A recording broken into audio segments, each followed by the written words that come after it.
London, 1853. A woman stands in a drawing room, listening to her own stepmother negotiate her price like livestock at market. Not for marriage, for debt, for survival. Marian Holloway, widow, pawn, commodity, has just learned the truth. Her family didn't protect her. They sold her. But here's what they didn't expect. She won't beg. She won't break. And when the most dangerous man in England walks through that door to claim what he's bought, she's going to look him in the eye and refuse to disappear. This is her story. Stay until the end, hit that like button, and drop a comment telling me what city you're watching from. I want to see how far Marian's fight travels. The curtains were drawn against the afternoon light, which meant something terrible was happening. Marian Holloway had learned that about this house 3 years ago when she'd first arrived as the unwanted appendage to her father's second marriage. Bright rooms meant performance, tea parties, charity committees, the careful theater of respectability. But darkness? Darkness meant business, the kind conducted in whispers, with locked doors and servants dismissed early. She stood now in the hallway outside the drawing room, one hand pressed flat against the papered wall, the other clutching a bundle of correspondence she'd been meant to deliver to the post. Her stepmother's voice filtered through the gap in the door, not closed entirely, which was either carelessness or cruelty. With Constance, it was always hard to tell which. "She's 28, Constance was saying, her tone the particular kind of bright that accompanied lies. Still handsome enough, if one doesn't mind a certain severity of feature. The first marriage was brief, her husband died of fever within the year, no children, thank heaven. Less complicated that way." Marian's breath caught. Not from shock, she was long past shock where her stepmother was concerned, but from the clinical precision of it. Still handsome enough, as if she were a horse being assessed for stamina. Her temperament? The second voice was male, unfamiliar, with the particular vowels that marked old money and older titles. Manageable. Constance paused, and Marian could picture her, perched on the edge of the settee like a well-dressed bird of prey. She's quiet, dutiful, keeps to herself mostly. Some might call it pride, but I suspect it's simply that she has little to say. Widowhood aged her, poor thing. Poor thing. Marian's fingers tightened on the letters until the paper crumpled. And the scandal? Whispers only, nothing substantiated. Constance's voice dropped, turned confidential. You know how society is. They'll invent shadows where none exist. Her first husband's family made some noise about the inheritance, claimed she'd influenced him unduly, but it came to nothing. She received a modest annuity, nothing more. Hardly enough to live on independently, which is why we find ourselves in this conversation. Marian closed her eyes. The inheritance dispute had been real enough. Edmund's brother had contested the will for 8 months, dragging her name through every drawing room in London before the courts finally ruled in her favor. The annuity had been modest, and Constance had promised, with tears in her voice and Marian's father nodding gravely beside her, that Marian would always have a home with them. That had been before her father's death, before the debt surfaced like corpses in spring thaw. The family situation? The man asked. Delicate. The word came wrapped in silk, but Marian heard the iron underneath. My late husband was generous to a fault. His business ventures were ambitious, but sadly, not all proved sound. We've economized where we can, but certain obligations remain. The estate is entailed, naturally, so my son will inherit what's left. But in the meantime, she let the sentence hang, pregnant with implication. In the meantime, you need capital. We need a solution, Constance corrected, smooth as cream. And I believe Marian could be an asset to the Wright household. She's educated. Her father insisted on it, though I confess I found it excessive. She reads Latin, if you can imagine. Plays pianoforte adequately. Manages household accounts with rather alarming efficiency. Not precisely ornamental, you understand, but useful. Useful. The word landed like a slap. You're describing a governess, madam. I was under the impression we were discussing a different sort of arrangement. Oh, For the first time, Constance faltered. I simply meant to emphasize her practical qualities. Many men of standing value competence in a wife, particularly those whose first priorities are estate management. And I'm not looking for a wife. Silence. Marian's heart hammered against her ribs. Then I'm afraid I've misunderstood the nature of your interest, Constance said, ice forming beneath the honey in her voice. No, the man said. You understood perfectly. I'm looking for someone presentable enough to manage a household and discreet enough not to ask questions. Your letters suggested the widow Holloway fit that description. If I've been misinformed, you haven't. Constance recovered quickly, that bright, terrible brightness flooding back into her voice. Marian is precisely what you've described. Presentable, discreet, and in need of security, which I'm sure a man of your position and resources could provide, in exchange for certain considerations. The debts. £60,000, Constance said, and Marian felt the floor tilt beneath her feet. 60,000. Her father couldn't have, but of course he had. All those business ventures, all that ambitious expansion, and Constance had known, had led him, probably encouraged him, already planning how she'd maneuver through the wreckage. That's a substantial sum, the man said, for a substantial return. Marian is gently bred, well-mannered, and utterly dependent. She has no family beyond us, no fortune of her own, no prospects. You would be, in every meaningful sense, her only option. The words were efficient as a butcher's knife, carving away everything except the raw truth. Marian was merchandise. Damaged goods, perhaps, marked down for quick sale, but still serviceable for the right buyer. I'll need to see her, the man said. Of course. I'll have her brought. No. The interruption was quiet but absolute. I'll meet her in circumstances where she doesn't know she's being evaluated. A dinner, perhaps, or one of those tedious charity functions you people seem to love. You people. Marian almost smiled. So he despised them too. That was something. The Ashford ball, Constance said. 3 days hence. Marian will be in attendance. I'll ensure she's appropriately presented. See that you do. And Mrs. Holloway? The man's voice shifted, took on an edge that raised the hair on Marian's arms. If I discover you've misrepresented her in any material way, our agreement ends, along with any prospect of your family's debts being resolved through my intervention. Am I clear? Perfectly, Your Grace. Your Grace. A duke, then. Marian's mind raced through possibilities, but came up empty. She didn't follow society closely anymore.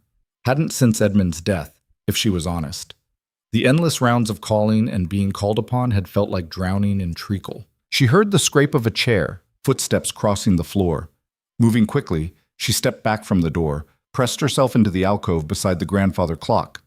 A moment later, the drawing room door opened fully, and a man emerged. Marian had a split second to register details. Tall, dark-haired, perhaps 35.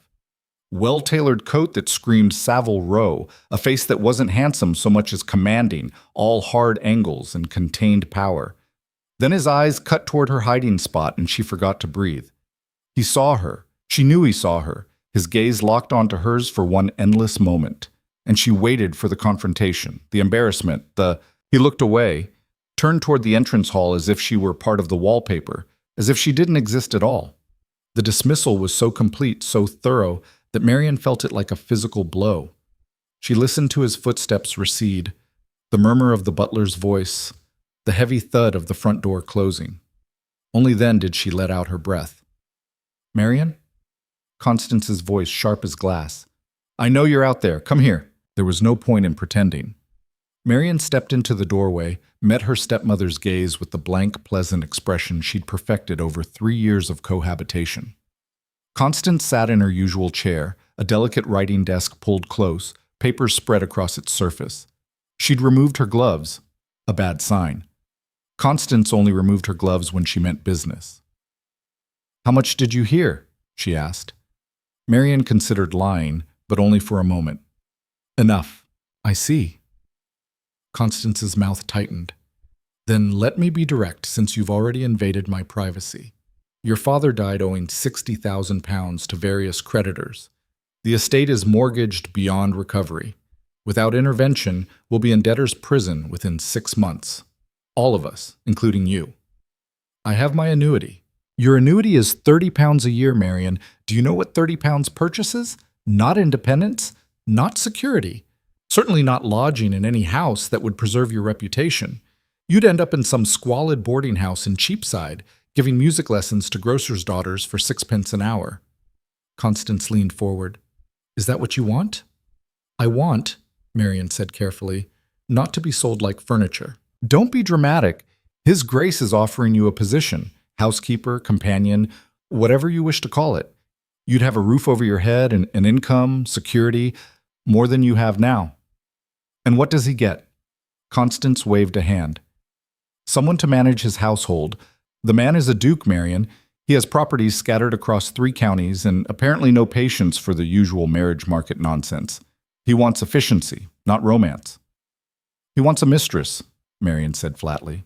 He wants discretion. Constance's voice sharpened. Which is more than you're showing at the moment. I've negotiated an opportunity for you. A chance to be useful to a powerful man who can ensure this family doesn't end up in ruin. If you're too proud to accept it, then perhaps you'd prefer I tell the Duke you're unsuitable? I'm sure he'll have no trouble finding another candidate. And I'm equally sure that without his intervention, you'll discover exactly how far 30 pounds a year stretches. The threat hung in the air between them, solid as stone. Marian looked at her stepmother, at the fine lines around her mouth that no powder could quite conceal, at the 2 bright eyes, at the desperate set of her shoulders beneath expensive silk. Constance was afraid. Terrified, actually, though she'd die before admitting it. And fear made people dangerous. What's his name? Marian asked. Ian Bolton. The Duke of Ravenshire, Victor Ashbourne. Constance relaxed slightly, sensing capitulation. He's recently returned from the continent. Keep to himself mostly. There are rumors, of course, but nothing specific. Some business with his family years ago. None of it signifies. Ravenshire. The name plucked at some half-forgotten memory, but Marian couldn't quite grasp it. The Ashford Ball, Constance continued, all business now. You'll wear the blue silk. It's the most flattering of your gowns. We'll have Molly dress your hair properly, none of that severe style you prefer. You'll be pleasant, Marian, agreeable. You'll smile when appropriate and speak when spoken to, and you will not, under any circumstances, embarrass this family. Embarrass you, you mean? This family, Constance repeated, steel in every syllable. Your father's name, your own future, unless you've decided you prefer poverty and scandal. Marian thought about Edmund, about their 11 months of marriage. He'd been kind in his way, absent-minded and frequently ill, but kind. He'd left her the annuity specifically so she'd never be dependent on anyone again. You're stronger than you know, he'd told her 3 days before the fever took him. Don't let them convince you otherwise. She wondered what he'd think of this conversation, this transaction. I'll attend the ball, she said. You'll do more than attend, I'll attend, Marian interrupted, and I'll behave appropriately. Beyond that, Constance, I make no promises. She turned and walked out before her stepmother could respond, her spine straight, her steps measured. She made it to her room, closed the door, leaned against it. Only then did she let herself shake. The blue silk was ugly. Marian stood in front of her mirror 3 evenings later, examining herself with the clinical detachment she'd perfected since Edmund's death. The gown had been expensive once. Constance never bought anything that wasn't. But it had been purchased for Constance's coloring, not Marian's. The pale blue washed out her skin, made her look sallow and vaguely ill. The neckline was cut fashionably low, which on Constance's petite frame might have looked daring, but on Marian's taller. Leaner build simply looked awkward. Molly had done her best with Marian's hair, abandoning the severe style Marian preferred in favor of elaborate curls pinned with an excess of enthusiasm. The effect was meant to soften her features. Instead, she looked like she was trying too hard. Perfect, really. Exactly what Constance wanted. Presentable, but diminished. Pretty enough not to embarrass, plain enough not to threaten. You look lovely, ma'am, Molly said, but even the lady's maid sounded doubtful. I look desperate, Marian said, which I suppose is honest, at least. Molly flinched. She was young, maybe 19, and still believed that ladies didn't acknowledge unpleasant truths aloud. Sorry, Marian added. That was unkind. No, ma'am, I wish things were different. For you. Marian met the girl's eyes in the mirror. Molly had been hired after her father's death, one of Constance's economies, young and cheap and grateful for the position. But she had a good heart, which in this house made her something of an anomaly. Things are what they are, Marian said. Best we can do is face them standing up. She pulled on her gloves. White kid, slightly yellowed at the fingertips, and went downstairs. The Ashford ball was exactly as tedious as she'd expected. Lady Ashford collected people the way some women collected china, quantity over quality, displayed for maximum effect. The ballroom was stuffed with bodies, the air thick with perfume and sweat, and the cloying smell of hothouse flowers. An orchestra murdered Strauss in the corner while dancers performed the careful choreography of social advancement. Marian stationed herself near the refreshment table and prepared to be invisible. It was a skill she'd honed over the past 3 years, the art of taking up space without demanding attention. She smiled blandly at acquaintances, murmured appropriate pleasantries, and counted the minutes until she could reasonably claim a headache and retreat. Mrs. Holloway. She turned. A young man stood there, vaguely familiar, some distant connection to Edmund's family, she thought. Fair-haired, earnest-looking, the kind of person who probably meant well. "Mr. Petersham," she said, dredging the name from memory. "How kind of you to remember me." "Of course I remember you. You were very patient with my sister at that dreadful musicale last season. She still talks about your advice on the Beethoven sonata." He smiled. "Are you enjoying yourself this evening?" "Immensely," she lied. "I don't believe you." His smile widened. "But I appreciate the effort. Would you care to dance? Unless you're waiting for someone?" She wasn't, but before she could answer, she felt it. That prickle of attention, the sense of being watched. She turned her head slightly and found him. The Duke of Ravenshire stood 20 feet away, half hidden in a cluster of older gentlemen who were probably discussing politics or hunting or whatever it was powerful men discussed when they gathered in packs. He wasn't looking at her directly, but she could feel his awareness like heat against her skin. "Mrs. Holloway?" She blinked, refocused on Petersham. "Forgive me, yes, a dance would be lovely." It wasn't lovely. She was out of practice, and Petersham, though enthusiastic, had the rhythm of a wounded badger. But it gave her something to do besides stand there waiting to be assessed like livestock, so she smiled and counted steps and tried not to trip over his feet. When the music ended, Petersham escorted her back toward the refreshment table, still chattering about his sister's musical progress. Marian made appropriate noises, but her attention had fractured. Ravenshire was closer now, had detached himself from the political cluster, and was making slow, deliberate progress across the room, toward her. "Don't you think, Mrs. Holloway?" "I'm sorry?" Petersham looked concerned. "Are you quite well? You've gone rather pale. Just warm," she managed. "Perhaps some air. Allow me to fetch you some punch first. Don't move." He darted off with puppyish enthusiasm, leaving her stranded. And Ravenshire was still coming, cutting through the crowd with the kind of easy authority that made people step aside without realizing they were doing it. She could run. Should run, probably. Claim that headache. Find Constance. Make some excuse. But Edmund's voice echoed in her memory.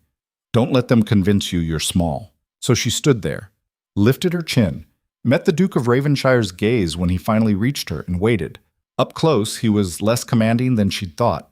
Or no, that wasn't right. He was more commanding, but also more human. There were shadows under his eyes that suggested poor sleep, a tightness around his mouth that spoke of either pain or impatience. His cravat was tied with mathematical precision, but a strand of dark hair had escaped its pomade and fallen across his forehead. "Mrs. Holloway," he said. His voice was exactly as she remembered, cool, controlled, with that thread of something darker underneath. "Your Grace." She curtsied, shallow enough to be respectful, brief enough to maintain dignity. "I saw you dancing with young Petersham. He seems enthusiastic." "He's kind." "Kindness isn't worth much," Ravenshire said. "Not in rooms like this." The cynicism was so naked, so unexpected, that Marian almost laughed. "Then what is worth something?" "Honesty." His eyes, gray, she noticed, like winter sky, fixed on hers. "Which is rare enough to be valuable. Or dangerous." "Often both." He paused. "Your stepmother speaks highly of you." "My stepmother," Marian said carefully, "speaks to her own advantage. Always." Something shifted in his expression, not quite a smile, but close. "There. Honesty. You did ask." "I did." He glanced around the ballroom, then back at her. "Walk with me?" It wasn't really a question. Marian looked for Petersham, spotted him trapped in conversation near the punch bowl, and made her decision. Very well. He offered his arm. She took it, feeling the solid muscle beneath the expensive wool, and let him guide her toward the terrace doors. The night air hit her like a blessing, cold enough to sting, clean after the stuffiness of the ballroom. There were other couples scattered across the terrace, conducting their own whispered negotiations, but Ravenshire led her down the steps into the garden proper, away from listeners. They walked in silence for a moment. Marian waited. She'd learned in her year with Edmund and 3 years with Constance that powerful people expected you to fill silences, that they used your nervousness against you. So she kept quiet, matched his pace, and let the cold air clear her head.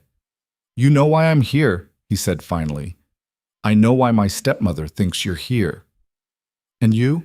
What do you think? Marian stopped walking, turned to face him. The garden was dark this far from the house, lit only by distant windows and a half moon.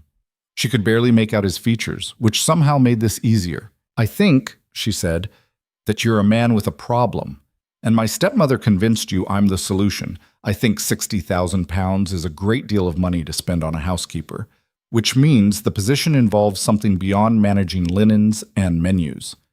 I think you probably have excellent reasons for avoiding the marriage market, and I think those reasons are none of my business. She paused. I also think you're going to make me an offer, and I'm trying to decide if I'm desperate enough to accept it. Silence. Then, unexpectedly, he laughed, a short, harsh sound that seemed startled out of him. Christ, he said, she actually told the truth about you. Which part? The part about you being inconveniently intelligent. He ran a hand through his hair, disrupting it further. Though she failed to mention you'd be quite this direct. Would it have changed anything? Probably not. He studied her, and she had the uncomfortable sense of being catalogued, assessed. Not for beauty, she knew what men's eyes looked like when they were judging that, but for something else. Durability, maybe. Usefulness. The position I'm offering is irregular. I gathered. I need someone to manage my household, host when necessary, handle correspondence, accounts, the endless tedious details that accumulate around a man of my position. In exchange, I'll pay your family's debts and provide you with a generous salary. Separate quarters. Complete discretion. And no expectations beyond competent service. No expectations, Marian repeated. None. His voice hardened. I'm not looking for a mistress, Mrs. Holloway. I'm not interested in complications. What I'm offering is employment. Strange employment, granted, but employment nonetheless. Then why not hire an actual housekeeper? Why negotiate with my stepmother like I'm a piece of property? Because an actual housekeeper can leave when she finds the work unpleasant, or when she hears the rumors and decides her reputation is worth more than my money. He stepped closer, and Marian forced herself not to retreat.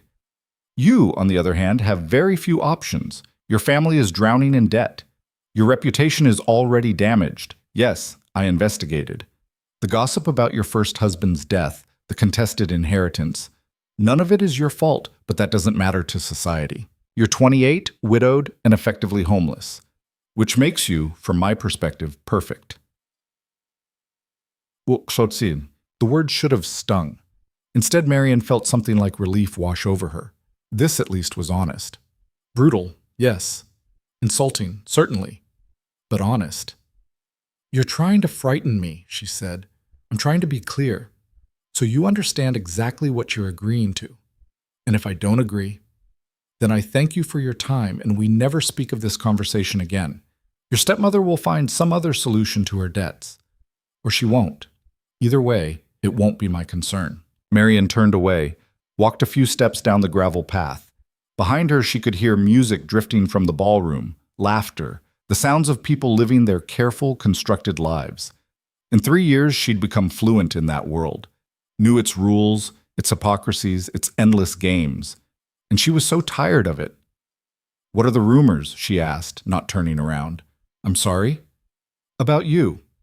You said an ordinary housekeeper would hear rumors and leave. What rumors? He was quiet for so long she thought he wouldn't answer. Then, that I'm dangerous. That my family died under suspicious circumstances. That I spent 5 years on the continent because I was fleeing scandal. A pause. That I'm not quite sane. Are you? Which part? Any of it. Some days I'm not certain myself. His voice had gone flat, emotionless. Does it matter? Marian turned back to face him. It might. If I'm going to live in your house, manage your affairs, tie my reputation to yours. Yes, Your Grace. It matters. He met her gaze for a long moment. Then slowly, he nodded. My father was a drunk and a bully, he said. My mother died when I was 12. The official story is fever, but I was there. I saw the bruises. My younger brother tried to protect me, and it got him killed. An accident during a hunt when he was 17. The words were delivered like facts, stripped of emotion. I inherited at 23 and spent the next 5 years making sure everyone responsible for their deaths faced consequences. Some legal, some less so. Then I left because I was tired of England and everything it represented.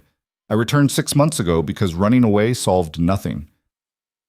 Marian absorbed this. It explained the shadows under his eyes, the controlled violence in the way he moved. It also raised about 1,000 new questions. And the not quite sane part? I have nightmares. I sometimes go days without sleeping. I don't trust easily, and when I do trust, I tend to test it in ways people find unsettling. He shrugged. A physician in Vienna suggested I suffer from melancholia. Another in Paris said it was a moral failing and recommended prayer. I find them both equally useless. I see. Do you? He stepped closer again, and this time Marian did step back, hit the low stone wall that edged the path. He stopped immediately, giving her space. I'm offering you security, Mrs. Holloway. Employment in a house where you'll be respected, paid fairly, and left alone to do your work. In exchange, I need your competence and your silence. That's the transaction. No romance, no intimacy, just mutual benefit. It should have been easy. Should have been a relief, even a business arrangement, clean and simple. But Marian had learned to distrust simple things. Why me? She asked. Truly, there must be dozens of women in similar circumstances. Why negotiate specifically for me? For the first time, he looked uncertain. Your stepmother approached me, he said, with letters of introduction, character references. It seemed efficient. That's not an answer. No. He was quiet for a moment. I saw you, he said finally. That day, at your house, in the hallway. You were listening to your stepmother sell you like a piece of furniture, and your face, he stopped. You looked like I felt. Every day for 5 years in England, trapped, furious, refusing to break. Marian's breath caught. I thought, he continued, that anyone who could stand there and listen to that without screaming might be strong enough to manage what I'm offering. To survive it, at least. Survive, Marian repeated. Interesting word choice. Honest word choice. He held out his hand, palm up. I'm not a good man, Mrs. Holloway. I'm not even a particularly kind one, but I keep my word. Take this position, and I'll clear your family's debts by morning. You'll have a contract, a salary, legal protections.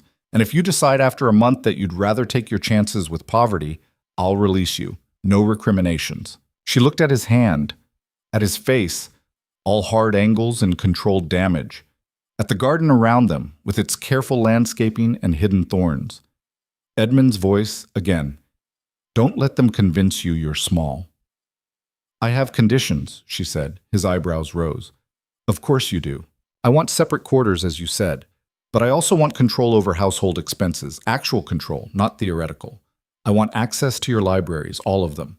And I want it in writing that if you prove to be violent or genuinely dangerous, I can leave immediately with enough funds to establish myself elsewhere. Anything else? Yes. She met his eyes. I want you to stop looking at me like I'm a problem to be solved. I'm a person, Your Grace. Desperate, perhaps. Cornered, certainly, but still a person.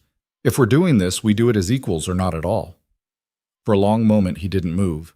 Then slowly, deliberately, he straightened, took a step back, and executed a perfect formal bow, the kind reserved for royalty. Mrs. Holloway, he said, would you do me the honor of accepting a position managing my household?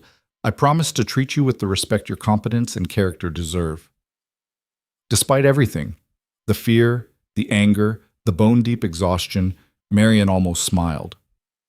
"I would be delighted, Your Grace," she said, and took his hand. His grip was warm, solid, and brief. He released her immediately, stepped back to proper distance. "I'll have my solicitor draw up the contracts tomorrow. You can review them with your own counsel before signing." "I don't have counsel." "Then I'll arrange some. Independent of my own, so there's no conflict of interest." He paused. "Your stepmother will expect you to move to Ravenshire within the week. Is that acceptable?" "Perfectly acceptable." Marian pulled her shawl tighter against the cold. "In fact, Your Grace, I'd prefer to leave tomorrow." Something that might have been approval flickered across his face. "Then tomorrow it is." They walked back toward the ballroom in silence. At the terrace steps, he paused. "Mrs. Holloway, one more thing." "Yes?" "When we're alone, you may call me Ravenshire, or Victor, if you prefer. Your Grace is exhausting for both of us." "Victor, then," she said, testing it. "And you should call me Marian." He nodded once, sharp and definite. Then he was gone, disappearing into the crowd with the same efficient grace he'd used to approach her. Marian stood on the terrace for a moment longer, letting the cold seep into her bones. Petersham would be looking for her. Constance would want a report. The machinery of her old life was still grinding forward, expecting her to fall back into step. But she could already feel it loosening its hold. Tomorrow she'd be free. Not safe. She wasn't naive enough to believe safety was part of this bargain. But free of this house, these people, this endless performance. She turned and went back inside, chin high, shoulders straight. For the first time in 3 years, she wasn't afraid of what came next. She was ready for it. The morning Marian left her stepmother's house, it rained. Not the soft, romantic drizzle that poets wrote about, but a hard, punishing downpour that turned the streets into rivers of mud and made the hired carriage smell like wet horse and mildew. She sat with her single trunk beside her. Everything she owned that mattered fit into one piece of luggage, and watched London blur past the rain-streaked windows. Constance hadn't come down to say goodbye. Neither had her half-brother Charles, who'd inherited their father's title and apparently his talent for avoiding unpleasant realities. Only Molly had been there, pressing a small package into Marian's hands with tears in her eyes. "It's just biscuits, ma'am," she'd whispered, "for the journey." Marian had wanted to tell her to save them, that the Duke of Ravenshire's household would certainly provide better food than whatever Molly had scrounged from the kitchen. But the girl's face had been so earnest, so genuinely sad, that Marian had simply hugged her and promised to write. She wouldn't write. They both knew it. But the promise had made Molly smile. Ravenshire House sat in Mayfair, which didn't surprise her. What did surprise her was the condition of it. From the outside, it looked like every other elegant townhouse on the street. Cream-colored stone, black iron railings, window boxes that probably held flowers in season. But as the carriage pulled up to the entrance, Marian noticed details. Paint peeling near the roofline, one shutter hanging crooked, weeds creeping through the cracks in the front steps. The Duke of Ravenshire, it seemed, didn't care much about appearances. The door opened before she could knock. A butler stood there, ancient, rail-thin, with the kind of face that suggested he'd seen everything twice and been unimpressed both times. "Mrs. Holloway," he said. Not a question. "Yes." "Henshaw. I manage the household staff." He stepped aside, gestured her in. "His Grace is in his study. He said to show you to your quarters first, let you settle. Shall I have someone bring your trunk?" "I can manage it myself." Henshaw's expression didn't change, but something in his eyes suggested approval. "As you wish. This way." The interior of the house matched the exterior. Elegant bones, visible neglect. The entrance hall had good proportions, decent light from the windows, but the wallpaper was faded and there were gaps in the wainscoting where pieces had come loose. The carpet runner on the stairs was worn thin in the middle. "How long has the house been empty?" Marian asked as they climbed. "Empty, ma'am? It's not empty. His Grace has been in residence for 6 months." "I see." She filed that information away. A man who'd lived in a house for half a year and hadn't bothered to repair obvious damage was either deeply distracted or deliberately indifferent. Neither option was particularly comforting. Her quarters were on the 3rd floor, tucked into what had probably once been the governess's suite. 2 rooms, a bedroom and a small sitting area, with their own washstand and a window that overlooked the back garden. The furniture was simple but well made, the linens clean if slightly threadbare. Someone had put fresh flowers on the desk, which was both thoughtful and slightly heartbreaking. His Grace thought you'd prefer privacy, Henshaw said. The main family quarters are on the second floor. You have your own entrance through the servants' stair, but you're welcome to use the main staircase as well. You're not staff, Mrs. Holloway. His Grace was quite clear about that. What am I then? Henshaw almost smiled. That, ma'am, remains to be seen. Will you need anything else? Just directions to His Grace's study. Second floor, end of the hall, the door with all the locks. He paused. He keeps it locked when he's working. If he doesn't answer your knock, he's likely asleep. Best to leave him be in that case. Asleep at 10 in the morning? His Grace keeps unusual hours. Henshaw's tone suggested this was an understatement of criminal proportions. You'll grow accustomed to it. After he left, Marian stood in the center of her new bedroom and tried to feel something. Relief, perhaps. Anxiety. Fear. But there was only a strange, hollow exhaustion, like she'd been running for years and had finally been allowed to stop. She unpacked her trunk. It took less than 20 minutes, and changed into a simple gray dress, more suitable for work than social calls. Then she went to find Victor. The study door was, as advertised, locked. Marian knocked twice, firmly, and waited. Nothing. She tried again, louder this time. Victor, it's Marian. I've arrived. A long pause, then the sound of multiple locks being turned. 3, 4, 5 of them. The door opened 6 inches, and Victor's face appeared in the gap. He looked terrible. His hair stood up in wild tufts, his eyes were bloodshot, and he was wearing a dressing gown over what appeared to be yesterday's shirt and trousers. You're early, he said. I'm precisely on time. You said 10 o'clock. Did I? He frowned, glanced behind him as if checking a clock she couldn't see. I suppose I did. Give me 10 minutes. Victor. But he'd already closed the door. She heard the locks clicking back into place. Marian stood in the hallway for a moment, considering her options. Then she went downstairs to find Henshaw. The butler was in the kitchen, engaged in what appeared to be a heated debate with the cook about the morning's market prices. They both fell silent when Marian entered. Mrs. Holloway, Henshaw said, is something wrong? That depends. How often does His Grace lock himself in his study? The cook, a stout woman with flour on her apron and skepticism in her eyes, snorted. Most days, sometimes for hours.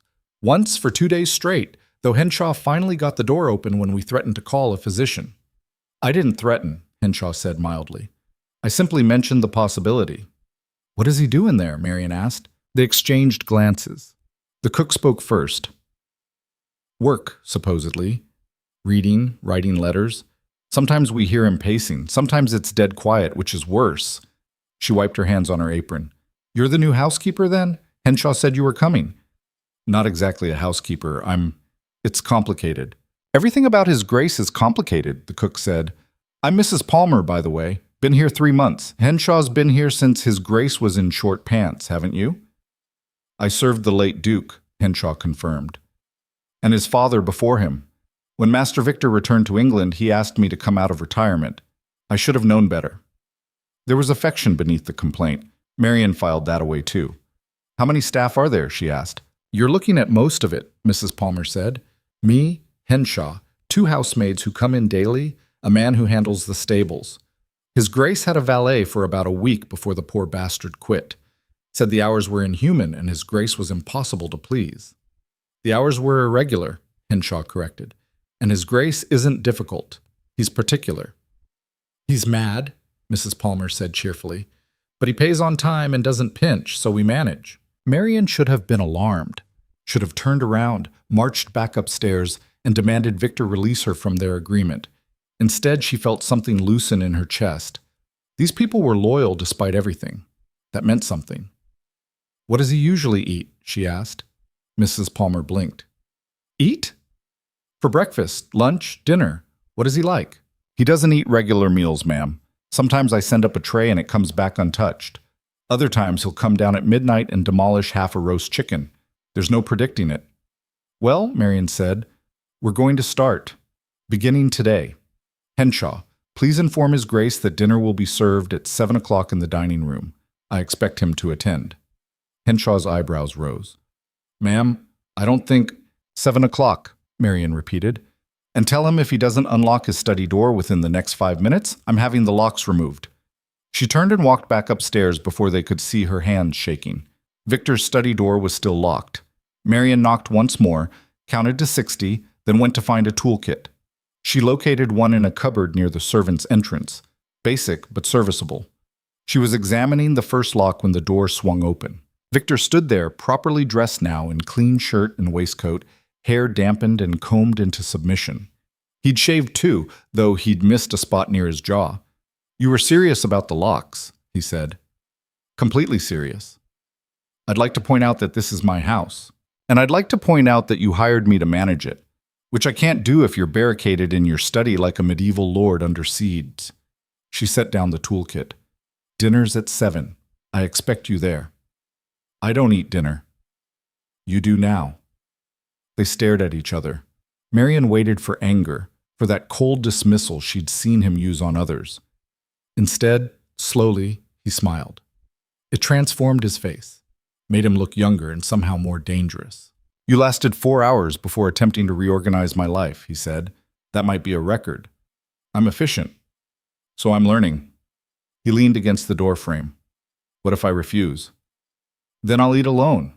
And tomorrow I'll start selling your furniture to pay for the repairs this house desperately needs." "You wouldn't. Try me." The smile widened. "All right, Marian, 7 o'clock, but I reserve the right to be terrible company." "Noted," she said, and walked away before he could see her own smile. The rest of the day passed in a blur of activity. Marian toured the house properly, making lists of everything that needed attention. The damage was worse than she'd initially thought. Not just cosmetic neglect, but actual structural issues. Water damage in the third-floor hallway, a cracked window in the morning room. The library smelled of mold. She found Henshaw in the butler's pantry and showed him her lists. "How much authority do I have over household expenses?" "His Grace said you have complete authority, within reason."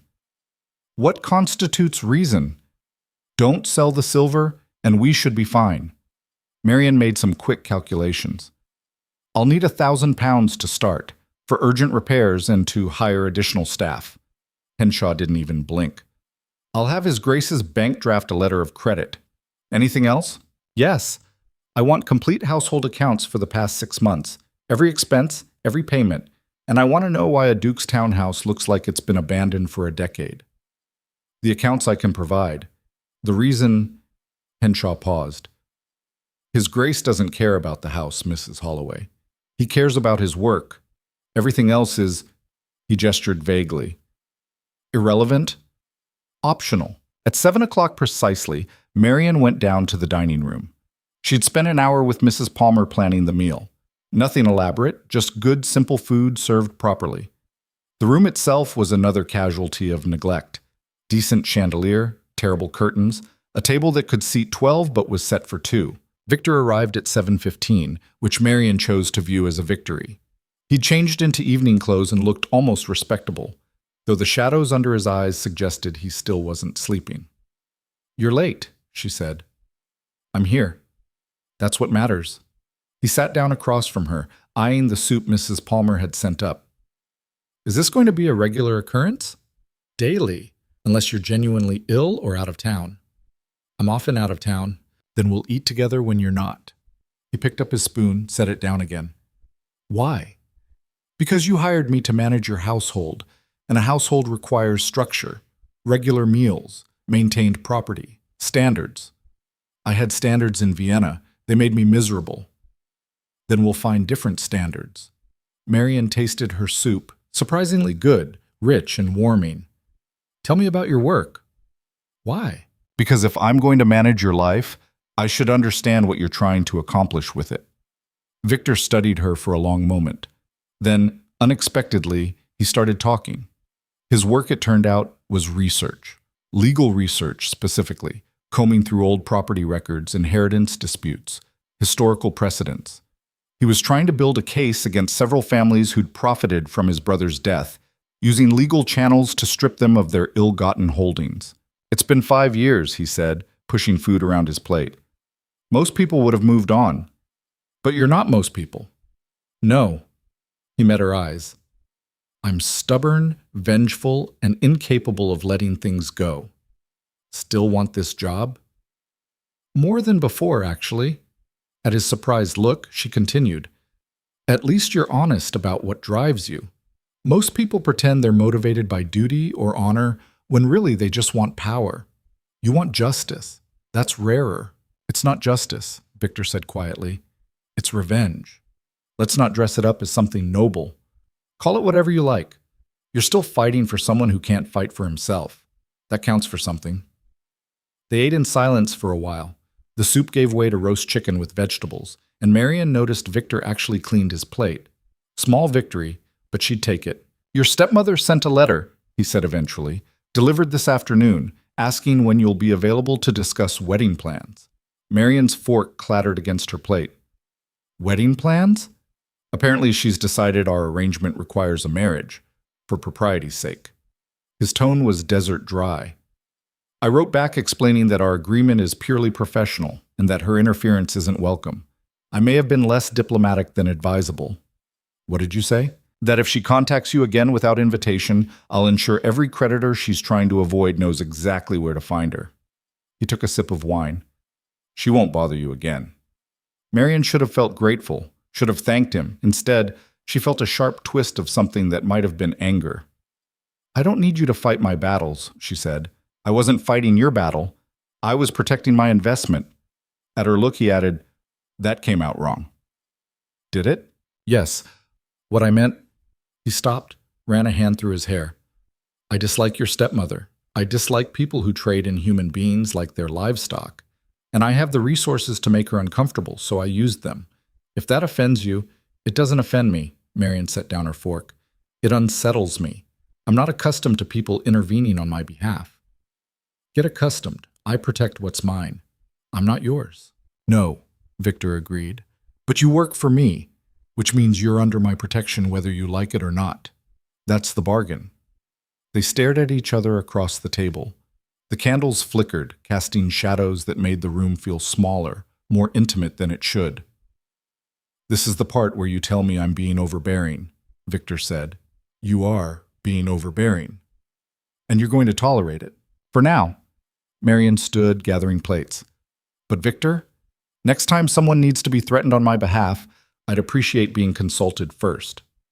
Fair enough. He stood as well. Thank you for dinner. It was nice. Normal.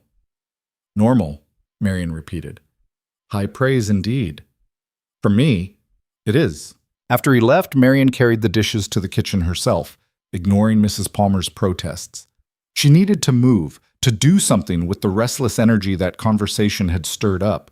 Victor confused her. One moment he was cold and calculating, the next almost vulnerable.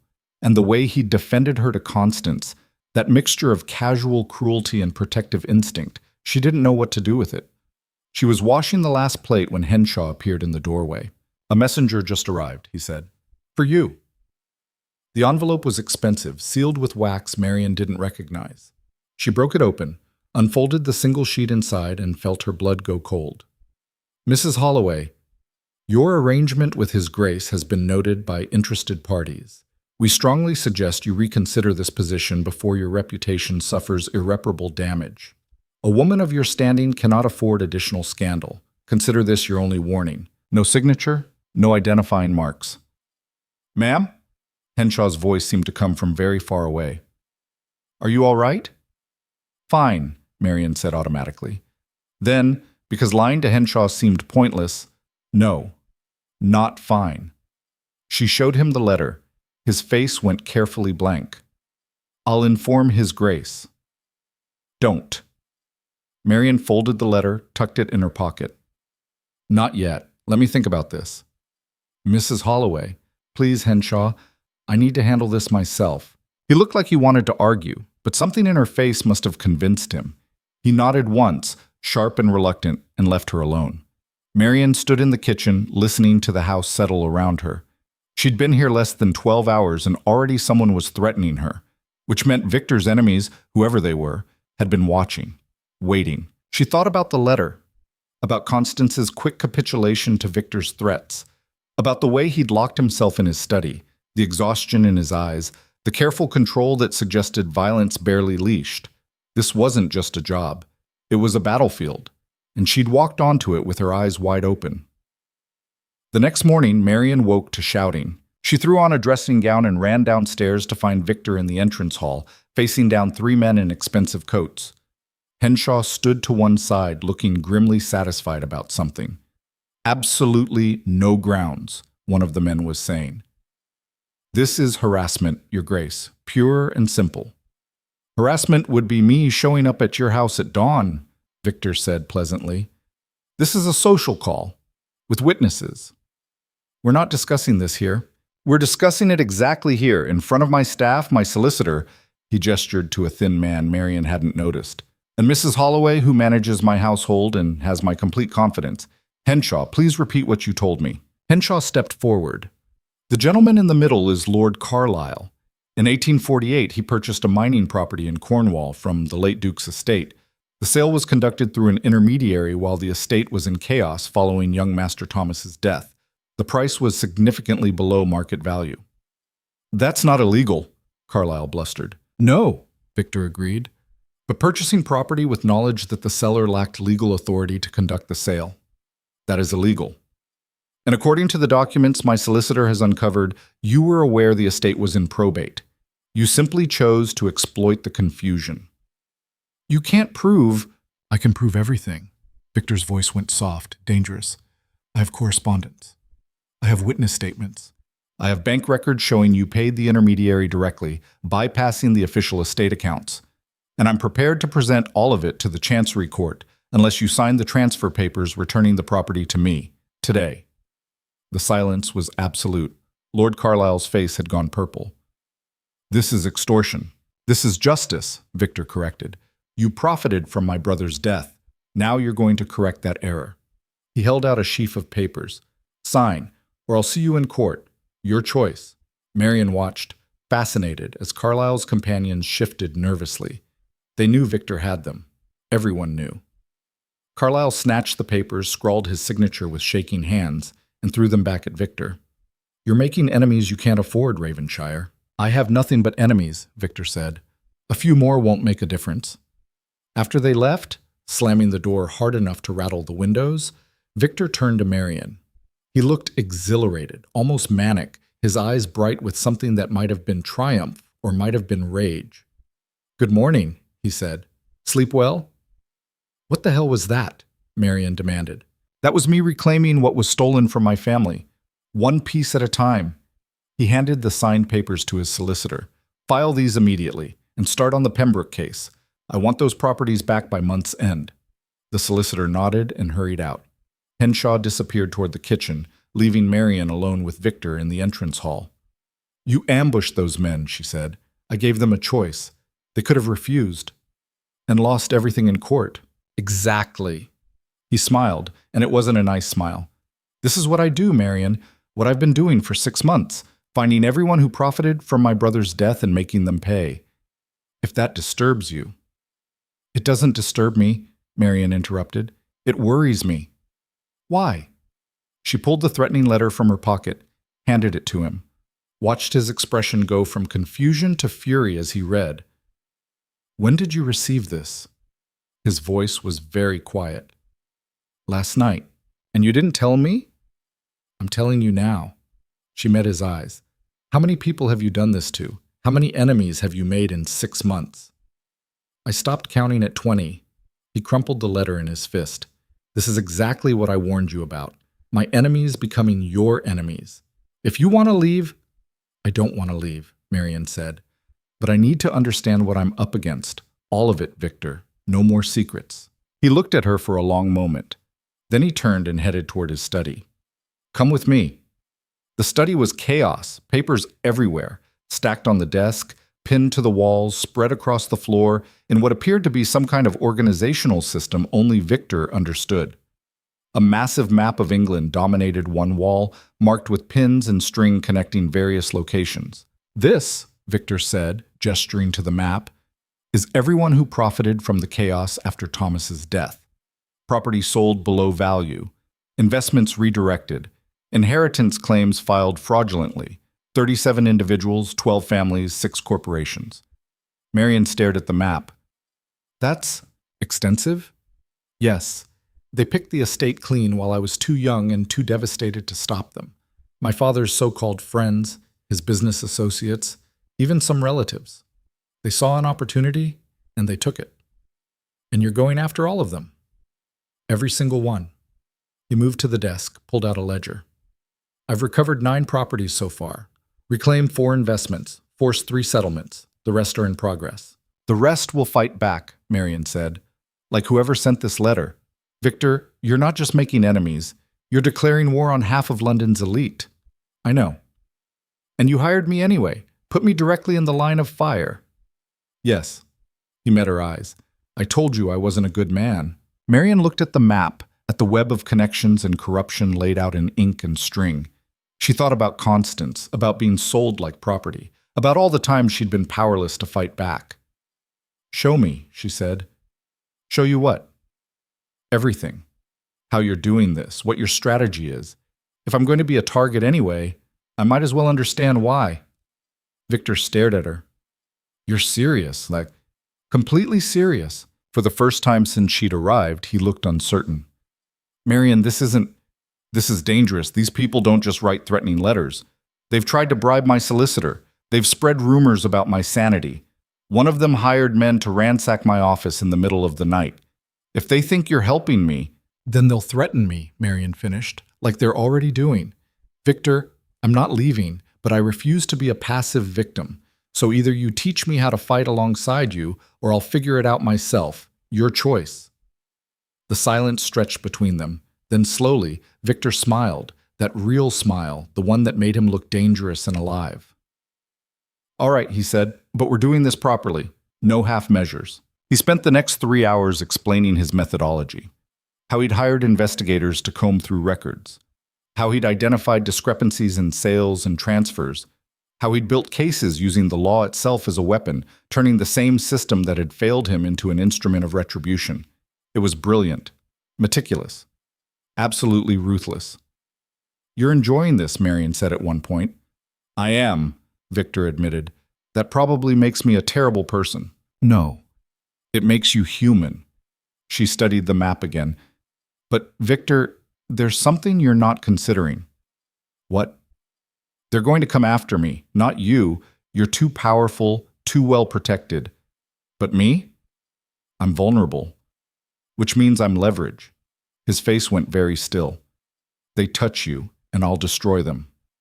That's not a solution. That's escalation. Marian turned to face him. We need a different strategy, something that protects both of us while still accomplishing your goals. I'm listening. What if, Marian said slowly, thinking it through as she spoke, what if we make me less vulnerable? Not by hiding, but by making me visible, legitimate, someone they can't touch without consequences. How? I don't know yet, but there has to be a way. She paused. Victor, why did you really hire me? And don't say it was because I'm desperate and competent. There's something else. He was quiet for so long she thought he wouldn't answer. Then, because you listened to your stepmother sell you and you didn't break. Because you looked at me like I was a person, not a title or a threat. Because... He stopped. Because I'm tired of being alone in this. And I thought maybe you understood what that felt like. The honesty of it hit her like a punch to the chest. I do, she said quietly. Understand, I mean. So what do we do? Marian looked at the map, at the faces of men who'd gotten rich on another man's grief. She thought about Constance, about being powerless, about the letter in her pocket. We fight back, she said, together, but smarter. And starting tomorrow, I want to review every case you're working on, every strategy. If I'm going to be your partner in this... Partner? Victor interrupted. What else would you call it? Marian met his eyes. You trusted me with the truth. Now trust me with the work, unless you think I'm not capable. I think you're terrifying, Victor said, but he was smiling. And yes, partners. He held out his hand. Marian took it, felt the warmth of his grip, the calluses that suggested he did more than just sit at a desk. Fair warning, she said. I'm going to reorganize this entire study, This system is chaos. It's organized chaos. It's chaos. She released his hand, started gathering papers. Also, you're eating lunch. Mrs. Palmer is making sandwiches. I hate sandwiches. You'll eat them anyway. Partners means I get a say in keeping you alive. Victor laughed, a real laugh, startled and genuine. You're going to be insufferable, aren't you? Absolutely. Marian handed him a stack of documents. Now help me sort these by date. We have work to do. They worked through the afternoon and into evening, barely stopping for the sandwiches Marian had promised. She learned the names of Victor's enemies, the details of their crimes, the weaknesses in their defenses. And with each piece of information, she felt something inside her shift. That old fear, that helpless rage, transforming into something sharper, purposeful. At midnight, Henshaw knocked on the study door. Mrs. Holloway, there's someone asking for you at the servants' entrance. Says it's urgent. Marian looked at Victor, who was already standing. I'll come with you. You don't have to... Yes, he said firmly. I do. The servants' entrance led to a narrow alley behind the house. A woman stood there, huddled in a cloak, face hidden. But when she turned toward the light, Marian gasped. Molly? The maid's face was bruised, one eye swollen shut. Her lip was split, and she was shaking so hard she could barely stand. I'm sorry, ma'am, she whispered. I didn't know where else to go. She said if I didn't tell her everything about you, she'd... Who? Marian caught her as she swayed. Molly, who did this? Mrs. Holloway, your stepmother. She wanted to know what you were doing here, who you were meeting with. I told her I didn't know anything. I swear I didn't, but she didn't believe me, and she got so angry. Get her inside, Victor said, his voice like ice. Henshaw, send for a physician. Now. They carried Molly to the kitchen, settled her in a chair near the fire. Mrs. Palmer appeared with blankets and tea, her face grim. The physician arrived within 20 minutes. Victor must have paid him extra for the speed, and began examining Molly's injuries. Marian stood in the corner, watching, her hands clenched into fists so tight her nails drew blood. Victor came to stand beside her. This is my fault, he said quietly. I threatened your stepmother. I should have known she'd... Don't. Marian's voice shook. Don't you dare make this about you. Constance did this, because she's cruel and desperate, and I left her without a target. She turned to face him. I need to stop her, permanently. Marian, I mean it, Victor.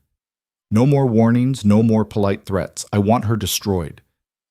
If we move against her directly, we expose ourselves. Give her ammunition. We need to be smart about this. Then help me be smart. Marian grabbed his arm. You've been planning revenge for 5 years. Teach me how to make it count. Victor looked at her, really looked at her, and something in his expression changed.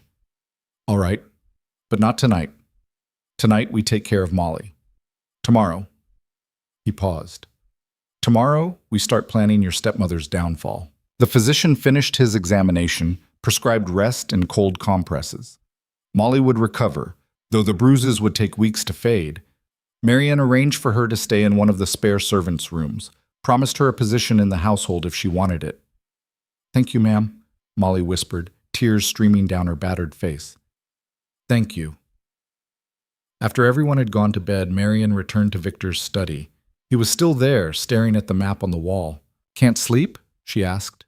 Never can. He didn't turn around. I keep thinking about what your stepmother did to that girl. What she's probably done to dozens of others. And I realize...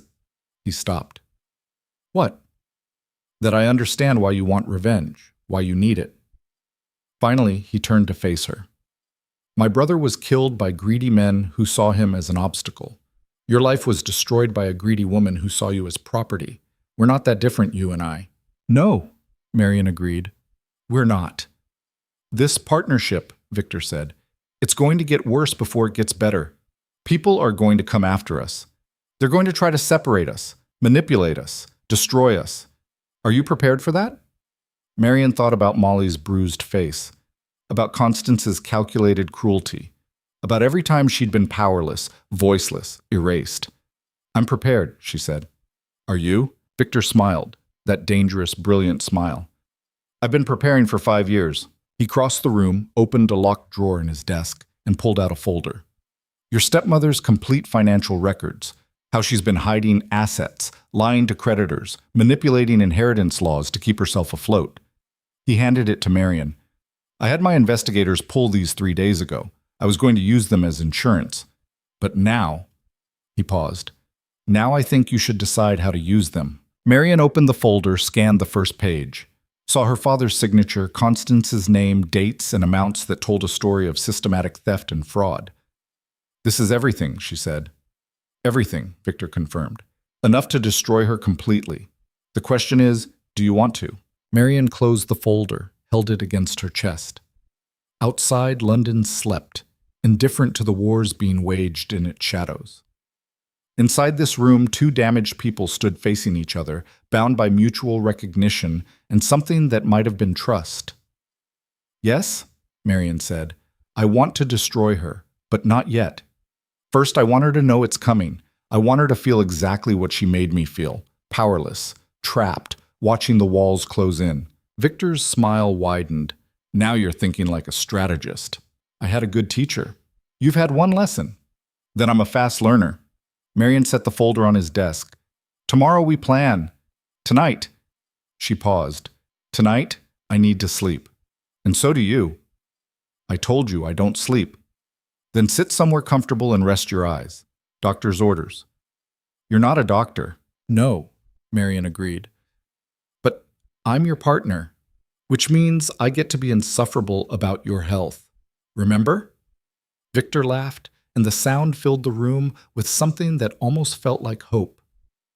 Good night, Marian. Good night, Victor. She left him there, surrounded by his maps and documents and plans for revenge. And as she climbed the stairs to her room, she realized something. For the first time in 3 years, she wasn't afraid of tomorrow. She was ready for it. She was ready for it. The thought carried her through the next 2 weeks like a drumbeat. Ready, ready, ready. Even when exhaustion made her hands shake over morning tea, even when she caught herself staring at Constance's financial records at 3 a.m, mapping fraud like Victor mapped stolen properties. Even when Molly woke screaming from nightmares and Marian sat with her until dawn, both of them pretending the world wasn't a brutal place. Victor worked beside her through those 14 days. Not hovering, not micromanaging, just present. He taught her how to read legal contracts for hidden clauses, how to trace money through shell companies, how to identify which enemies would crumble under pressure and which would fight to the death. In exchange, she forced him to eat regularly, sleep occasionally, and stop treating his body like an inconvenient machine that required minimal maintenance. You're managing me, he said one evening, looking up from a stack of depositions. I'm keeping you functional, Marian corrected. There's a difference. Is there? Yes. Managing implies control. I'm simply optimizing your capacity for revenge. He'd laughed at that, and the sound had become familiar enough that she'd stopped flinching when she heard it. But familiarity bred other problems.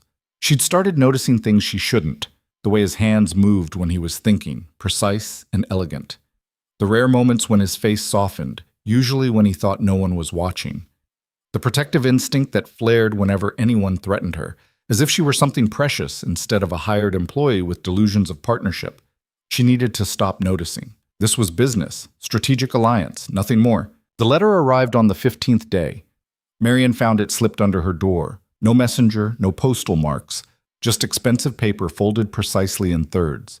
Her name written in a hand she recognized instantly. Marian, I understand you've taken up residence with the Duke of Ravenshire. How enterprising of you. I always knew you had survival instincts, though I confess I didn't expect you to deploy them quite so publicly. I've recently learned some interesting information about His Grace's activities. Information that suggests his vendetta against certain families has expanded to include my own affairs. Imagine my surprise to discover that my stepdaughter is apparently assisting him. We should speak. Tomorrow, 2 o'clock. At the tea room on Piccadilly where your father and I used to meet. Come alone, or I'll be forced to share certain documents with the authorities. Documents concerning the Duke's rather creative interpretations of property law. I'm sure you understand. Your loving stepmother, Constance Marian, read it twice, then carried it downstairs to Victor's study. He was awake. Of course he was awake. It was barely dawn, and sleep remained his enemy. He looked up when she entered, took one glance at her face, and stood. What happened? She handed him the letter. His expression went from concerned to furious in the space between one breath and the next. She's threatening to expose our investigation. She doesn't have proof, Marian said. She's fishing. Maybe. Or maybe someone talked. Victor crumpled the letter. You're not going. I am. Marian, she's baiting us, Victor. If I don't show, she'll assume we're afraid. Worse, she'll escalate. Marian took the letter back, smoothed it against her skirt. But if I let her think she has leverage, she'll overplay her hand, Victor finished. He was quiet for a moment, thinking, you don't go alone. The letter specifically, I don't care what the letter says. She wants you isolated and vulnerable. That's not happening.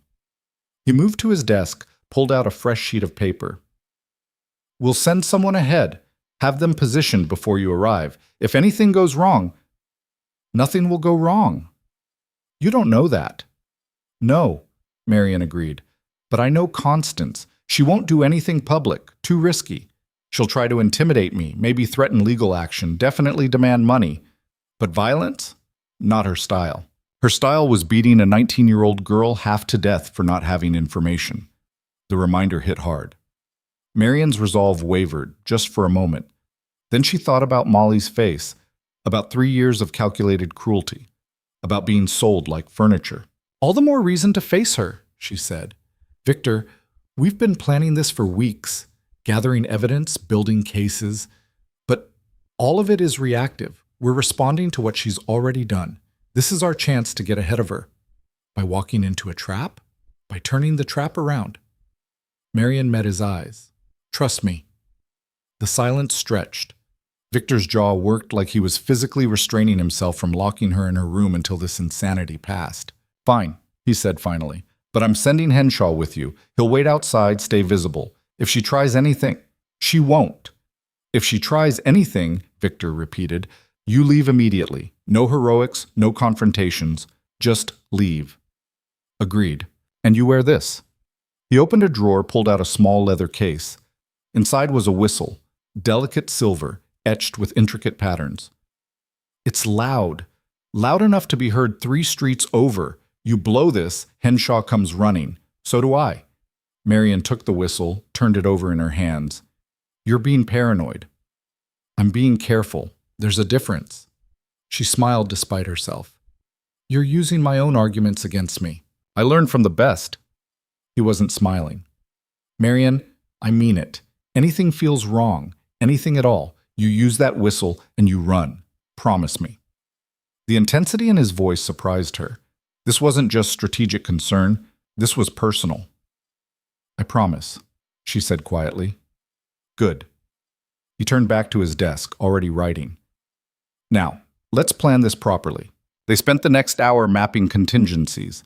Henshaw would arrive 15 minutes early, secure a table with clear sightlines. Victor would position himself in a shop across the street, far enough not to be obvious, close enough to intervene. Marian would keep the conversation short, reveal nothing, and extract whatever information Constance was actually after. She wants something, Victor said. The threat about documents is leverage, but it's not her endgame. People like your stepmother always want something. Money, probably. She's drowning in debt. Then we let her ask. Let her show her cards. He paused. And we make very sure we know what game she's actually playing. At 1:30 the next afternoon, Marian put on her most severe dress, charcoal gray, high collar, no ornamentation, armor disguised as morning wear. She pinned the whistle inside her sleeve where she could reach it quickly, then went downstairs to find Henshaw waiting. The butler looked even grimmer than usual. Mrs. Holloway, His Grace has given me very specific instructions about your safety. I'm sure he has. If you feel threatened in any way, I'll use the whistle. I know. She softened her voice. Henshaw, I appreciate the concern. All of you. But I can handle Constance. With respect, ma'am, you shouldn't have to. The simple kindness of it nearly undid her. She blinked hard, forced her voice steady. No, I shouldn't, but here we are. The tea room was exactly as she remembered, all delicate china and expensive pastries, full of women conducting the serious business of gossip, under the guise of social calls. Constance sat near the back, perfectly positioned to see the entrance. She'd dressed for battle too. Deep burgundy silk, elaborate hat, enough jewelry to fund a small army. She smiled when she saw Marian. It didn't reach her eyes. "Darling, how kind of you to come." Marian sat without being invited. "What do you want, Constance?" "No pleasantries? No, how are you, stepmother?" Constance poured tea with exaggerated care. "You've grown harder since leaving us. I'm not sure it suits you." "You didn't summon me here for fashion advice." "No." Constance set down the teapot.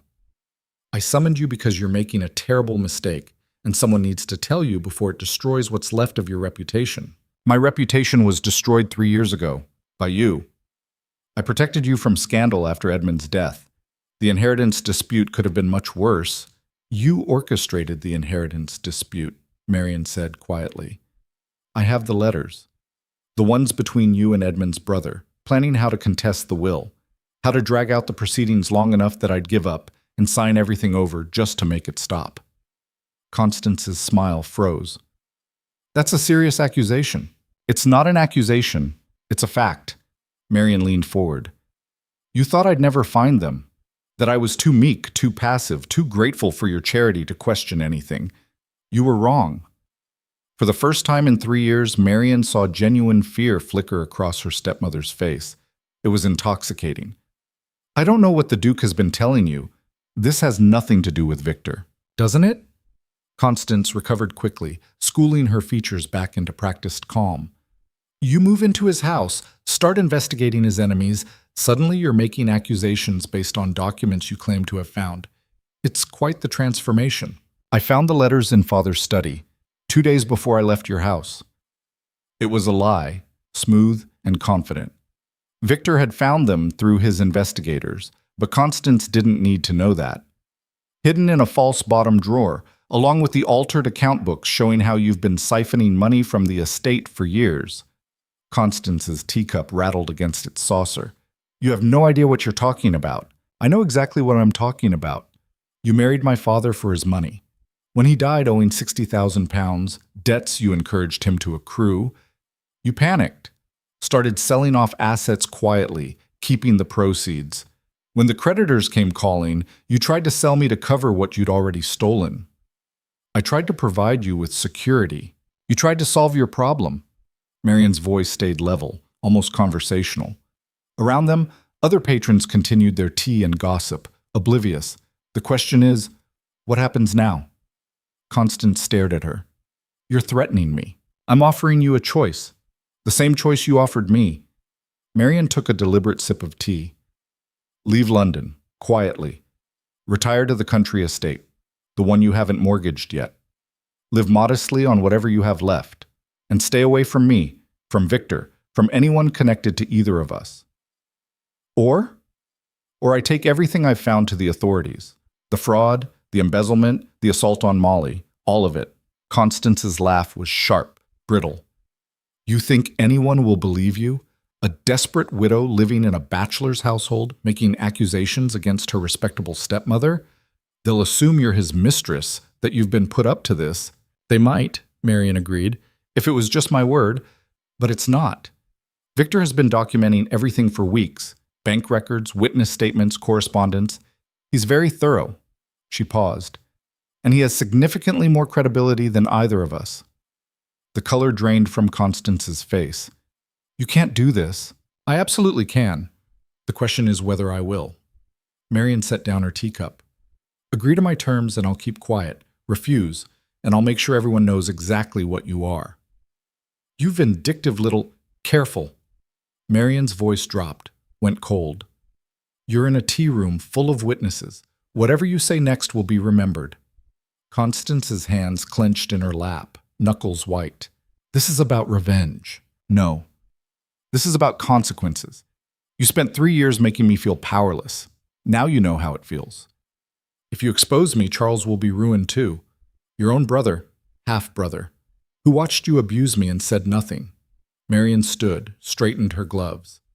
"You have until tomorrow evening to decide.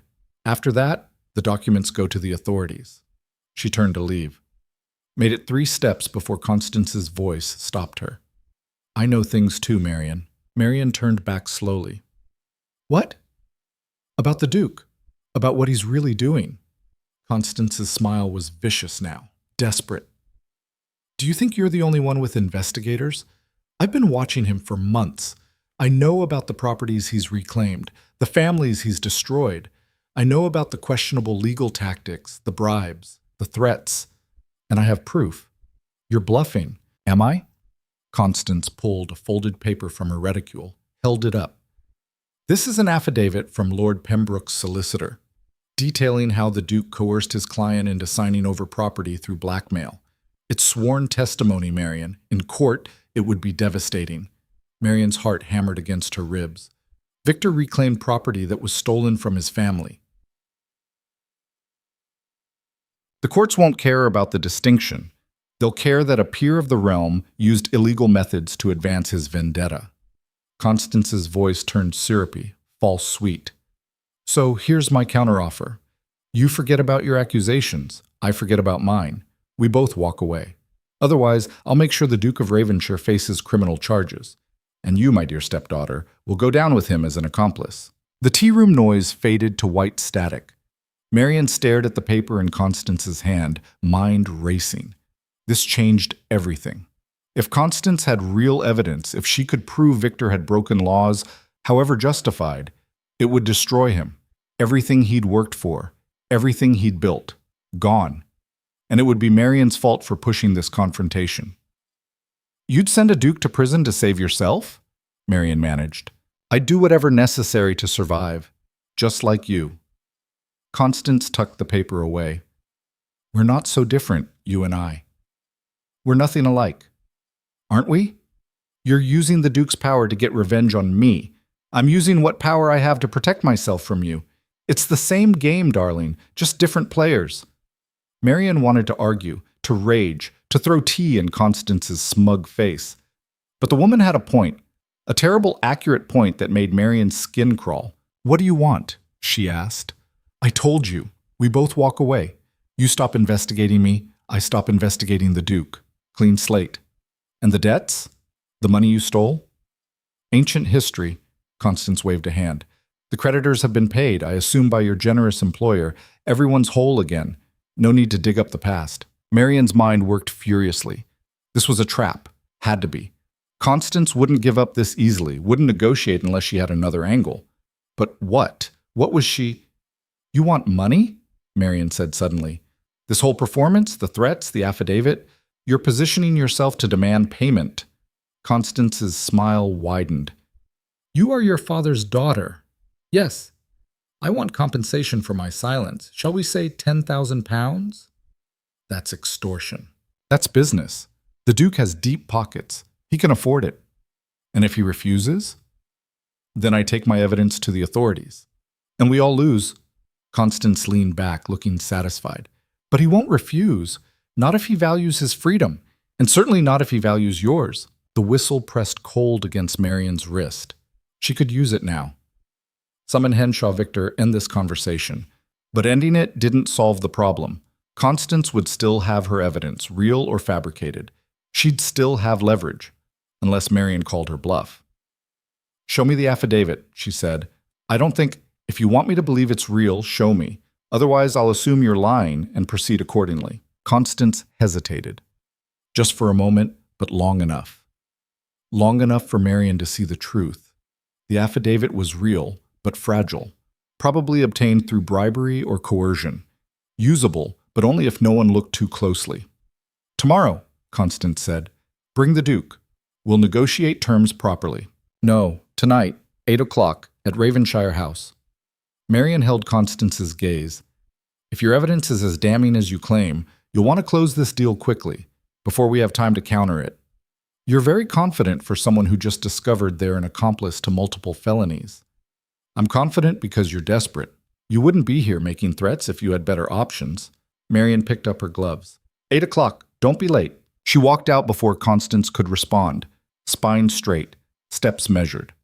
Made it to the street, around the corner, into the narrow alley where Henshaw waited. Then her knees gave out. Henshaw caught her before she hit the ground. Mrs. Holloway? I'm fine. She wasn't fine. She was shaking so hard her teeth rattled. We need to get back now. Where's Victor? Across the street. I'll signal. No, just get me to the carriage, please. Henshaw half carried her to the waiting vehicle. Victor materialized from somewhere, the shop, probably, and climbed in beside her. What happened? His voice was deadly quiet. She has evidence, Marian managed, against you. Claims it proves you used illegal methods to reclaim properties. She wants £10,000 to stay quiet. Victor went very still. What kind of evidence? An affidavit from Pembroke's solicitor. I didn't see it, but she had something, and she's threatening to take it to the authorities if we don't pay. Let her. Marian's head snapped up. What? Let her take it to the authorities. Call her bluff. Victor's expression was granite hard. If she actually had damning evidence, she wouldn't be negotiating. She'd be using it. The fact that she wants money means the evidence is weak, circumstantial at best. Or it means she's being strategic. She's being desperate. He took Marian's hands, stilled their shaking. Marian, listen to me. I've been very careful. Everything I've done, every property I've reclaimed, I've done legally. Sometimes barely legally, sometimes using tactics that would horrify a judge, but legally. Whatever Pembroke's solicitor swore to, it's either exaggerated or outright false. You don't know that. I know Pembroke is a coward who will say anything to avoid consequences. I know his solicitor is cheaper than his conscience. And I know your stepmother is terrified, which means we're winning. The carriage lurched into motion. Marian stared at their joined hands, Victor's fingers warm and solid around hers. She's coming to the house tonight, she said. 8 o'clock. I told her to bring the affidavit. Good. Good? We wanted her off balance, reactive. You just accomplished that. Victor released her hands, sat back. Now we finish this. How? By showing her we have better evidence than she does, more of it, and better lawyers. His smile was knife-sharp. Trust me. But when they arrived back at Ravenshire House, everything went sideways. Henshaw met them at the door, face ashen. Your Grace, Mrs. Holloway, there's been an incident. What kind of incident? Victor demanded. Someone broke into the study, approximately an hour ago. They bypassed the locks, all of them, and ransacked the room. Papers everywhere, files scattered. They were clearly looking for something specific. Marian's blood turned to ice. The evidence files, the cases we've been building, still there. Whoever it was either didn't find them or ran out of time. Henshaw paused. But ma'am, your room was searched as well, very thoroughly. Marian didn't wait to hear more. She ran upstairs, Victor close behind her. Her room looked like a storm had passed through. Drawers yanked open, clothing scattered, mattress pulled half off the frame. Her writing desk had been smashed, not broken by accident, but deliberately destroyed. And on the mirror, written in what looked like red paint but might have been something worse, were 3 words, stop or die. Victor's hand landed on her shoulder, gentle but firm. Pack a bag. You're not staying here tonight. I'm not leaving. Marian. He turned her to face him. Whoever did this bypassed 5 locks to get into my study. They could have killed you if you'd been here. This isn't a threat anymore. It's an escalation. Which means we're close to something they don't want us to find. Her voice came out steadier than she felt. Running away accomplishes nothing. Neither does getting yourself killed. Then we find out who did this and we stop them, permanently. She pulled away from his grip, started grabbing clothing from the floor. Constance is coming here in 5 hours. We'll use that. Force her to... This wasn't Constance. Marian froze. How do you know? Because this is professional. Constance hired muscle to beat a maid, but she wouldn't know how to find someone capable of bypassing my security. This is someone else. Victor's expression went dark. Someone who knows what we're doing and wants us to stop. One of the families you're targeting, possibly, or an associate, or someone we haven't even identified yet. He ran a hand through his hair, frustration crackling through the gesture. I've been assuming we were ahead of them, that our investigation was quiet enough to avoid detection. I was wrong. We were wrong, Marian corrected. I pushed you to move faster, to escalate with Constance. This is on both of us. Generous? Also inaccurate. Victor looked at the message on the mirror, jaw tight. But pointing fingers doesn't help. We need to... A crash from downstairs cut him off. Then shouting, Henshaw's voice, sharp with alarm. They ran. The entrance hall was chaos. Two men in dark coats wrestled with Henshaw, who was putting up a surprisingly vicious fight for someone half their size. Mrs. Palmer stood in the kitchen doorway with a cast-iron pan raised like a weapon, and in the center of it all stood a third man, older, expensively dressed, with eyes like flint. "Where is he?" the man demanded. "Where's Ravenshire?" "Right here." Victor descended the stairs with the kind of controlled calm that meant violence was seconds away. "Lord Carrington." How unexpected. "Is it?" Carrington's laugh was ugly. "You've been systematically destroying my business ventures for 6 months. You think I wouldn't notice?" "I think you'd notice. I didn't think you'd be stupid enough to confront me in my own house." "Stupid!" Carrington took a step forward. His men released Henshaw, moved to flank their employer. "You're the one who's stupid, Ravenshire. Coming back to England, stirring up the past, making accusations. Your brother was a fool who got himself killed. Get over it." Victor went very still. Marian recognized that stillness now. It was the moment before he struck, when all that controlled rage condensed into something focused and deadly. "Get out," Victor said quietly, "before I have you arrested for trespassing. I'll leave when I'm ready, and not before you hear what I came to say." Carrington pulled a paper from his coat. "This is a cease and desist order, signed by my solicitors. You will stop your campaign against me and my associates. You will return all properties you've illegally acquired, and you will compensate us for damages, £50,000, split among the affected parties. Illegally acquired." Victor's voice was ice. "That's rich coming from you." "I don't know what lies you've been telling yourself, boy, but the properties I purchased were acquired fairly. I have the documents. You have forged documents purchased with blood money." Victor descended the last few steps, and even Carrington took an involuntary step back. "Your business partners arranged my brother's death, made it look like an accident.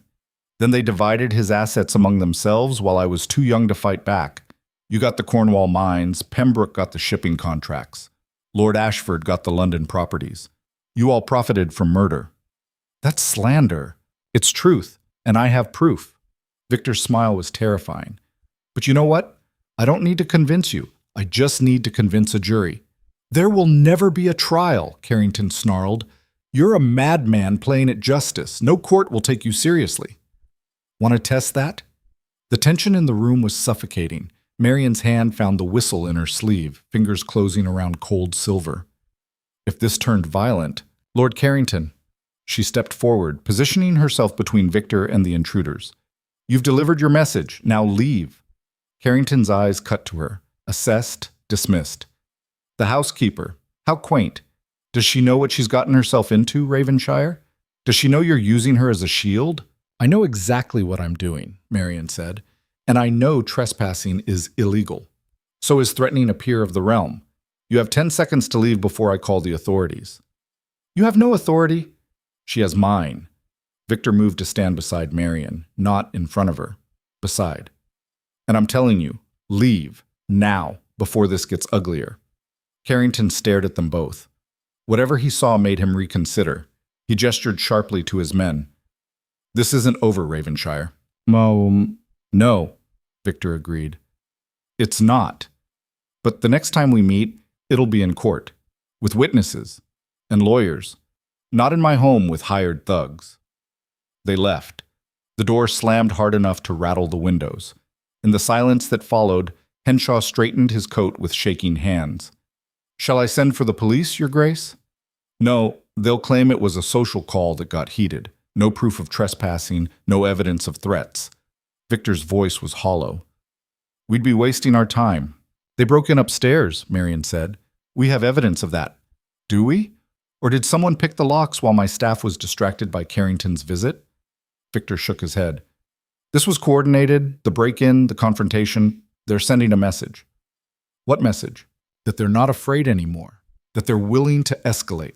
He turned to Henshaw. "Double the locks. Hire additional staff, people you trust, and make sure everyone knows to report anything suspicious immediately." "Yes, Your Grace." After Henshaw left, Marian and Victor stood alone in the entrance hall. The house felt different now, violated, unsafe. Marian thought about the message on her mirror. "Stop or die. We can't meet with Constance tonight, she said. Not after this. It's too dangerous. We have to. If we cancel, we look weak. Carrington and his associates will push harder. Victor rubbed his face. We proceed as planned, but carefully. Victor, they just threatened to kill us. They've been threatening to kill me for 6 months. This is just the first time they said it out loud. He met her eyes. I won't blame you if you want to leave. This is my fight, my vendetta. You don't have to— Don't. Marian grabbed his arm. Don't you dare try to protect me by pushing me away. We're partners, remember? That means we see this through together. Even if it gets us killed? Even then, something shifted in his expression. Gratitude, maybe, or fear, or something else entirely. You're either very brave or very foolish. Probably both. She released his arm. Now what? Now we prepare for tonight, and we make sure Constance understands exactly what she's walking into. 8 o'clock came too quickly. Constance arrived in a hired carriage, alone as requested. She looked smaller somehow, less imperious than she had at the tea room. Or maybe that was just Marian's perception changing. It was hard to fear someone once you'd seen them desperate. Victor received her in the drawing room, one of the few rooms in the house that wasn't damaged or under repair. He'd positioned himself carefully. Behind his desk, documents spread before him, every inch the powerful Duke conducting business. Marian stood to the side watching. Mrs. Holloway, Victor said, gesturing Constance to a chair. Thank you for coming. Let's dispense with pleasantries. Constance sat without invitation, clutched her reticule like a lifeline. I have what we discussed. You have my payment.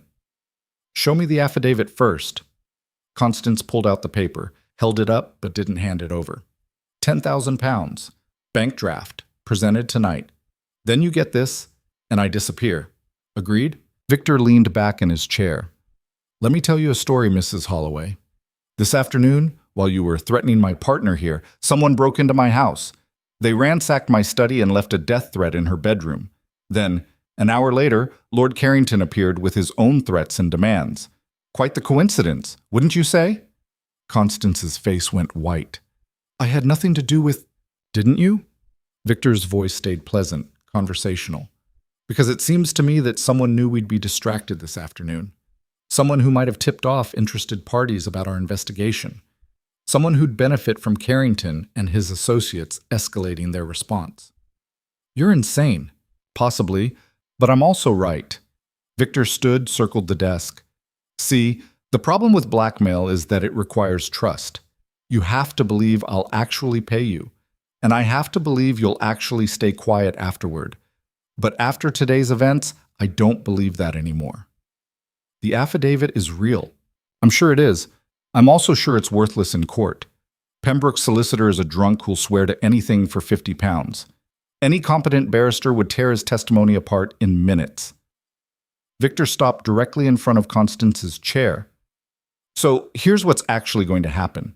You're going to give me that affidavit. You're going to leave London tonight. And if I ever hear from you again, if you contact Marian, if you speak to the press, if you so much as breathe her name in public, I will personally ensure you spend the rest of your miserable life in debtor's prison. Am I clear? Constance clutched the paper tighter. You can't. I absolutely can. I have documentation of every penny you've stolen, every lie you've told, every law you've broken. The only reason you're not already in prison is because Marian asked me to show restraint. Victor's smile was winter cold. But my restraint has limits, and after today, you've reached them. This is extortion. No, this is justice. He held out his hand. The affidavit. Now. For a long moment, Constance didn't move. Then slowly, her shoulders sagged. The fight went out of her like air from a punctured balloon. She handed over the paper. Victor glanced at it, then tossed it into the fireplace. The flames consumed it in seconds. There's a carriage waiting outside, he said. It'll take you to the coaching inn. From there, you'll travel to the country estate, the one Marian mentioned. You'll live quietly, modestly, and you will never contact us again. Understood? Constance stood on shaking legs. She looked at Marian, and for just a moment, something like regret flickered across her face.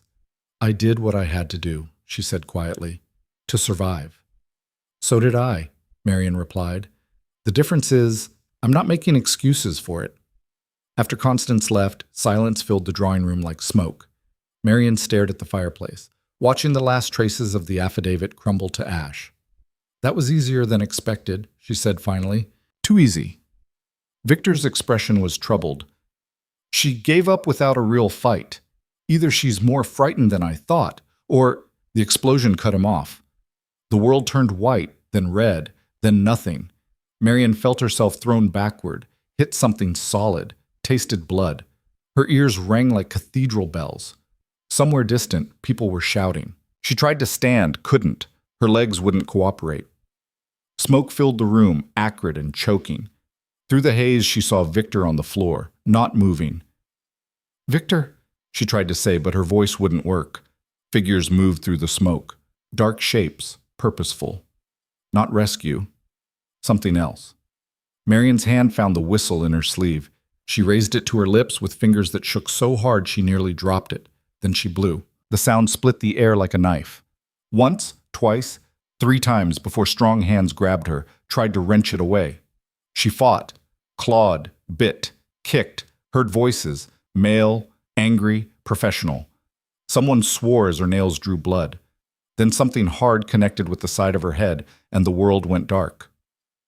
Her last thought was of Victor, still motionless on the floor. Then nothing. Then nothing. Consciousness returned in pieces, pain first, sharp and insistent behind her eyes. Then sound, voices arguing, footsteps on wood, the crackle of fire. Then smell, smoke, blood, something chemical that made her stomach heave. Marian kept her eyes closed, forced her breathing to stay shallow and even. Years of surviving Constance had taught her the value of appearing weaker than she was. Let them think she was still unconscious. Let them make mistakes. "Told you not to hit her that hard," a man's voice, cultured but tense. "She was fighting. What was I supposed to do?" A second voice, rougher. "Your job, which was retrieval, not assault." A pause. "Is Ravenshire dead?" Marian's heart stopped. "Unconscious, might have a concussion. The blast wasn't meant to kill, just incapacitate." "Then why use a bomb at all? We could have just—" "Because Carrington wanted a message sent. Stop asking questions and help me search this place properly. The documents have to be here somewhere." Footsteps receded. Marian risked opening her eyes to slits. She was in the library, or what remained of it. The explosion had torn through the adjoining wall, bringing down part of the ceiling. Debris covered everything. Through the haze, she could make out 2 figures rifling through the damaged shelves, tossing books aside, searching. And there, slumped against the far wall, was Victor. He wasn't moving, but she could see his chest rising and falling, alive. Relief hit her so hard she nearly sobbed. She needed to move. Get to him. Get them both out.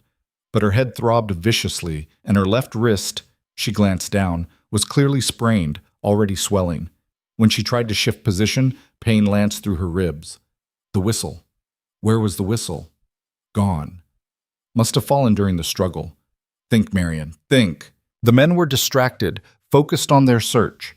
If she could reach the door, but no, too far, too exposed. The window, then. It faced the back garden, away from the street. If she could get it open without noise. She began to move, inch by careful inch. Every shift sent fresh waves of pain through her body, but she gritted her teeth and kept going. The searchers' voices provided cover, argument escalating into something uglier. Wasting time. Ravenshire probably has the real evidence somewhere else. Carrington said check the house first, so we checked the house. Carrington isn't here getting his hands dirty, is he? Marian reached the window, used the wall to pull herself upright. Her vision swam, settled. The latch was old, stiff. She worked it carefully, praying it wouldn't squeal. It didn't. The window swung open on well-oiled hinges. Victor's doing, probably, one of the few maintenance tasks he'd actually completed. Cold air hit her face like a blessing. She glanced back at the searchers, still occupied, then at Victor. Leaving him felt like tearing off her own skin, but she couldn't carry him. Not injured, not alone. Get help first. Come back for him. She climbed through the window, dropped into the garden. The impact jarred every injury, made her bite her lip hard enough to draw fresh blood. Then she was running, staggering, really, toward the back gate. It was locked. Of course it was locked. Victor's security measures working against her now. Behind her, a shout. They'd noticed her absence. Marian grabbed the gate, hauled herself up. Her injured wrist screamed protest, but she ignored it, focused on climbing. Over the top, down the other side, into the alley. She ran. London at night was a different creature, darker, more dangerous. Marian had always avoided it, stayed safely inside after sunset like a proper lady. But propriety was a luxury she couldn't afford anymore. She made it 2 streets before someone grabbed her arm. Marian spun, fist raised, ready to fight. "Mrs. Holloway!" Henshaw's face appeared in the lamplight, shocked and relieved. "Thank heaven, we heard the explosion. I was coming back with the authorities." "Victor," Marian gasped, "still in the house. 2 men searching for documents. They caused the explosion. How badly is he hurt?" "Unconscious, breathing. Henshaw, we need to—" But the butler was already moving, surprisingly fast for his age. He flagged down a constable on the next corner, spoke rapidly, gestured back toward Ravenshire House. Within minutes, 3 more constables appeared, then a magistrate's carriage. Marian tried to follow them back to the house, but Henshaw stopped her. "Ma'am, you're injured. Let the authorities handle this." "I can't just—" "You can and you will. His Grace would have my head if I let you walk back into danger." Henshaw's tone gentled. "Please, Mrs. Holloway, you've done enough. Let us do our part." She wanted to argue, wanted to fight, but exhaustion and pain finally caught up with her. She let Henshaw guide her to the magistrate's carriage, accepted the blanket someone draped over her shoulders, and waited. It felt like hours. It was probably 20 minutes. When they finally brought Victor out, he was awake, barely, and arguing with the constables about something. Relief flooded through Marian so intensely she swayed. "Marian," his voice was rough but functional. "You're all right." "I'm fine. You're not." "Debatable." He winced as the constables helped him into the carriage. "Did they catch the men?" "Fled through the back when they heard us coming," one constable reported. "But we found this." He held up a leather satchel. "Full of your papers, Your Grace. Looks like they were in the process of stealing evidence when the lady sounded the alarm." Victor's gaze cut to Marian. "You used the whistle." "Before they knocked me out, yes." "Good." He closed his eyes briefly. "Henshaw, the documents they took." "Copies, Your Grace. All copies. The originals are with your solicitor, as per your standing instructions." A ghost of a smile crossed Victor's face. Paranoia pays dividends. The magistrate, an older man with shrewd eyes and no patience for drama, cleared his throat. "Your Grace, I'll need complete statements from both of you. Tomorrow, when you've recovered. Tonight, get a physician. Those head injuries need attention." "Of course, thank you, Magistrate." After the authorities dispersed, Henshaw managed to locate Mrs. Palmer, who'd been evacuated during the chaos. Between them, they got Victor and Marian to a physician 3 streets over, a discreet practitioner who asked no questions and charged accordingly. Victor had a concussion, bruised ribs, and various cuts from flying debris. Marian had the sprained wrist, mild concussion, and bruising that would look spectacular by morning. The physician bandaged them both, prescribed rest, and suggested they find somewhere safer to recover. "Ravenshire House is a crime scene now," Henshaw said quietly. "We'll need alternative arrangements." "My club," Victor managed. "They have rooms, discreet." "Your club won't accept Mrs. Holloway, Your Grace." "Then a hotel, the Langham. Use my name." But Marian shook her head. "No hotels, too public, too easy to find." Her mind was working despite the headache, pieces falling into place. "We need somewhere unexpected, somewhere they wouldn't think to look." "Where?" Victor asked. Marian met his eyes. "My father's country estate. The one Constance was supposed to retire to. It's remote, defensible, and currently empty." "That's hours away, which makes it perfect." She turned to Henshaw. "Can you arrange transport, quietly?" "Within the hour, ma'am." "Good. We'll leave tonight. Let Carrington and his associates think they've won. Let them believe we're injured and scared and running." Marian's voice hardened. "While we regroup and plan our real move." Victor studied her through pain-glazed eyes. "You have a plan. The beginning of one. But I need you conscious and thinking clearly to finish it. Then let's go." Tried to stand, swayed dangerously. Marian caught him, steadied him. "Together," she said. "Together," he agreed. The journey to the estate was brutal. Every jolt of the carriage sent fresh pain through Marian's injuries, and Victor spent most of it unconscious despite the physician's warnings about concussions and sleep. Henshaw rode up top with the driver, while Mrs. Palmer stayed behind to secure the London house and manage the authorities. They arrived at dawn. The estate looked exactly as Marian remembered, a sprawling Tudor manor gone slightly to seed, surrounded by overgrown gardens and empty tenant cottages. Her father had loved this place once, before Constance convinced him London was more important. Henshaw helped them inside, got a fire started in the main parlor. The furniture was covered in dust sheets, the air stale, but it was warm and, critically, safe. "I'll inventory the supplies," Henshaw said. "See what we have to work with. Your Grace should rest. Mrs. Holloway as well." "In a moment," Marian said. "First, I need to write some letters." "Ma'am, you're injured." "Which is why I need to work while I can still think straight." She found paper and ink in her father's old study, sat down despite the screaming protest from her ribs, and began to write. The first letter went to Victor's solicitor. Detailed instructions about the evidence they'd compiled, directions to present it immediately to specific magistrates, a timetable for action. The second went to a journalist Victor had mentioned, someone who owed him a favor and couldn't be bought by Carrington's money. The third went to Lady Ashford, of all people. That one took the longest to compose. "Lady Ashford, you don't know me well, but you knew my father. You also know the Duke of Ravenshire and are familiar with his recent legal actions against certain members of London society. Last night, those members attempted to silence him through violence. They destroyed his home, injured both of us, and stole evidence related to ongoing investigations. They did this because the Duke was close to exposing crimes committed against his family, crimes that include fraud, theft, and conspiracy. I am writing to you because you have something those men don't: credibility and social power. If you were to inquire publicly about the explosion at Ravenshire House, if you were to express concern about the Duke's welfare, it would force a response. It would make this matter impossible to ignore or cover up. I'm not asking you to take sides, only to ask questions. Sometimes that's enough. Respectfully, Mrs. Marian Holloway." She sealed the letters, gave them to Henshaw for immediate posting. Then, finally, she let herself rest. She woke to find Victor sitting beside her bed, looking significantly more alert than he had any right to. "You should be sleeping," she said. "So should you. Yet here we are." He was holding something. A newspaper, she realized. Henshaw brought this from the village. "You'll want to read it." Marian sat up carefully, took the paper.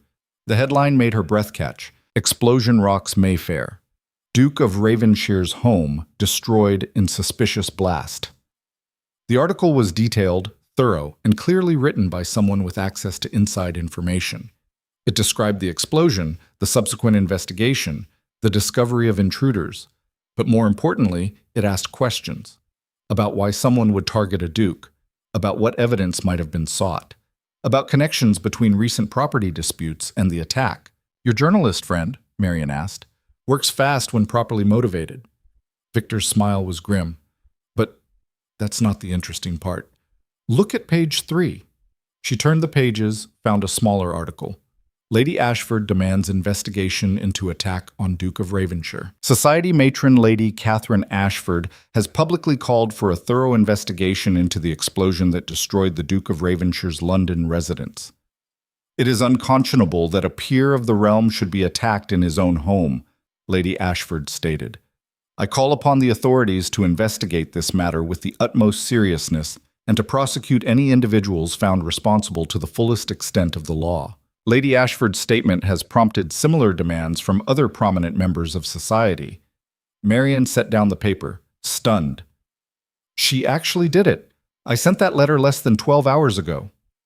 "You gave her exactly what she needed, a cause that makes her look concerned and moral, without requiring her to take real risks." Victor's expression held something like admiration. "That was clever. That was desperate, but I'm glad it worked. It's more than working. Look." He handed her 3 more letters that had arrived with the morning post. Lady Ashford isn't the only one responding. The letters were from various society figures, all expressing concern, all demanding investigation. Individually meaningless, social posturing by people protecting their own interests. But collectively? Collectively, they created pressure, made the attack on Victor a public matter instead of a private vendetta. They're afraid, Marian realized. If this could happen to a duke, it could happen to any of them. They're protecting themselves by demanding justice for you. Exactly. And Carrington can't afford public scrutiny. Victor stood, paced to the window, despite his obvious pain. He's probably already scrambling to distance himself from the attack, blame it on rogue associates, claim ignorance. Which means he's vulnerable. Finally, yes. Victor turned back to face her. So we need to move fast, strike while he's off balance. How? The Blackwood Ball. 3 days from now. All of Carrington's associates will be there. Pembroke, Ashford, the whole corrupt lot. It's the event of the season, impossible to miss without raising questions. Victor's smile turned sharp. We're going to attend. Victor, we're injured. We just survived an assassination attempt, which is exactly why we need to show up, looking healthy, confident, and completely unbothered. He crossed back to her bedside.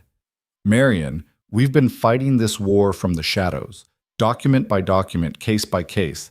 But Carrington just forced this into the open, so let's use that. Let's make this fight public. You want to confront them. At a ball. In front of everyone. Not confront. Present evidence, calmly, methodically, to the magistrates I've invited to attend. His eyes gleamed with something almost like excitement. Let society watch while we dismantle these men piece by piece. Let them see exactly what Carrington and his friends really are. It was audacious, possibly insane, definitely dangerous. I'm in, Marian said.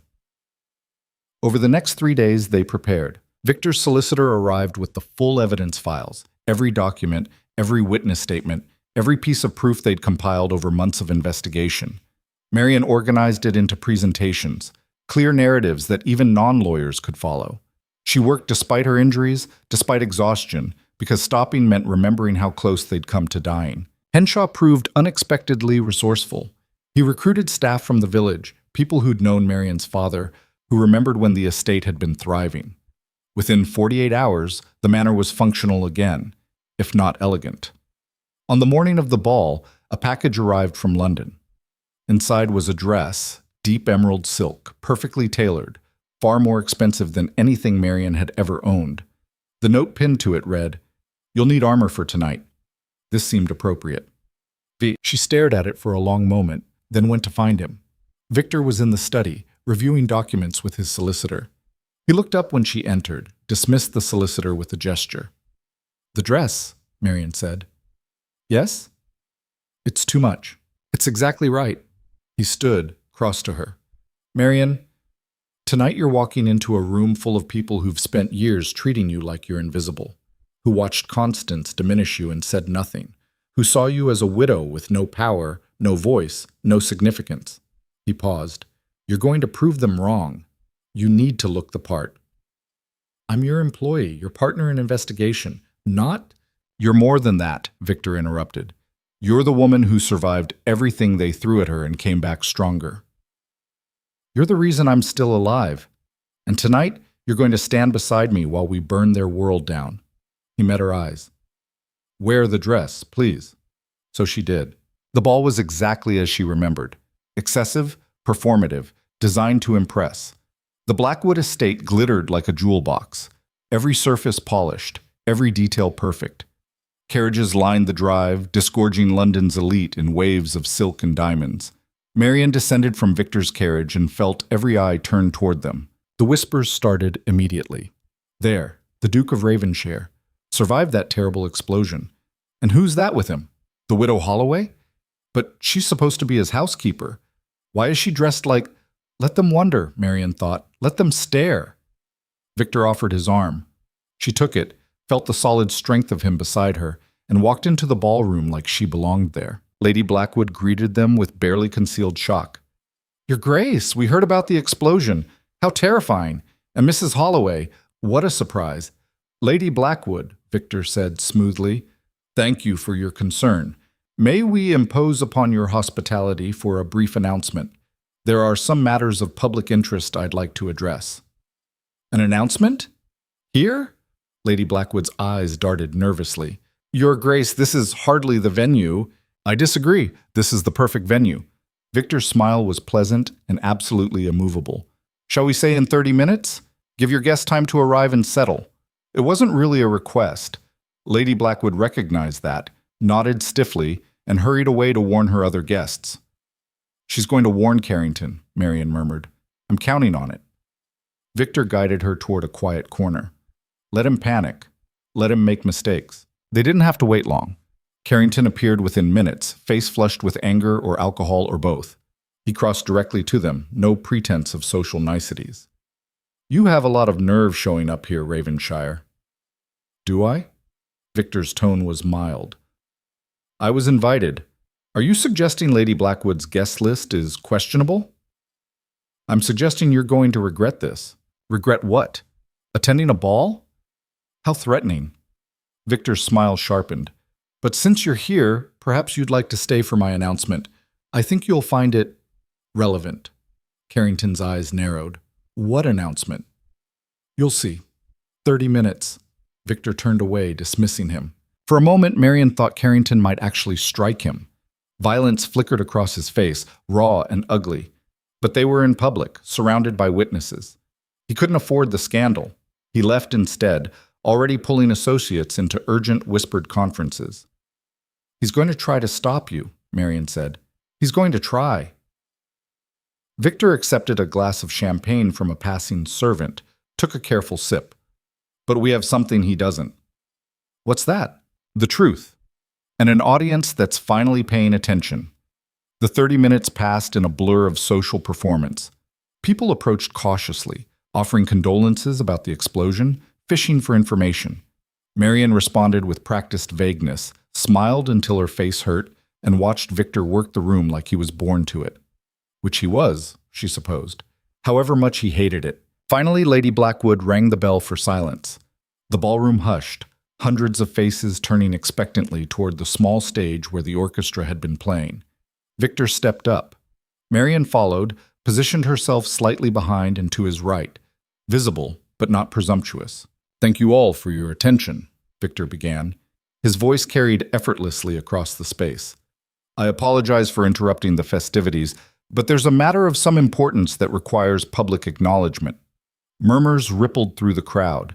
Carrington stood near the back, flanked by Pembroke and several other men Marian recognized from Victor's evidence files. As many of you know, my home was destroyed 3 days ago by an explosion. The authorities initially suspected an accident, gas leak, faulty wiring, the usual explanations. Victor paused. But investigation revealed something else. The explosion was deliberately set by men hired to destroy evidence related to ongoing legal proceedings. The murmurs became gasps. Marian saw Lady Ashford in the crowd, watching intently. What evidence, you might ask? Evidence of systematic fraud and theft committed against my family's estate following my brother's death 8 years ago. Victor's tone remained calm, almost conversational. Several prominent men took advantage of that tragedy. They purchased properties illegally, diverted investments, filed false claims, all while I was too young to fight back. That's slander, Pembroke shouted from the back. Pure slander with no proof. I have abundant proof, Victor interrupted. Bank records, forged documents, witness testimonies, all of which will be presented to the magistrates beginning tomorrow morning. He gestured toward a group of men standing near the entrance, magistrates in formal dress, looking uncomfortable but committed. Some of those magistrates are here tonight. They've already reviewed preliminary evidence. They know this isn't slander. The ballroom erupted into chaos. People talking over each other, demanding explanations, choosing sides. Victor raised his voice. I'm not here to create scandal. I'm here to create accountability. These men, he pointed directly at Carrington, Pembroke, the others, profited from tragedy. They enriched themselves at my family's expense. And when I began recovering what was stolen, they responded with violence. You have no proof we were involved in that explosion, Carrington snarled. Don't I? Victor's smile was ice. The men who set the bomb were caught fleeing the scene. They've already given statements, identified who hired them, named names. He paused. Your name, Carrington, specifically. Silence. Absolute, suffocating silence. You're lying, Carrington managed, but his voice shook. Test me. Victor descended from the stage, walked directly toward Carrington through the parting crowd.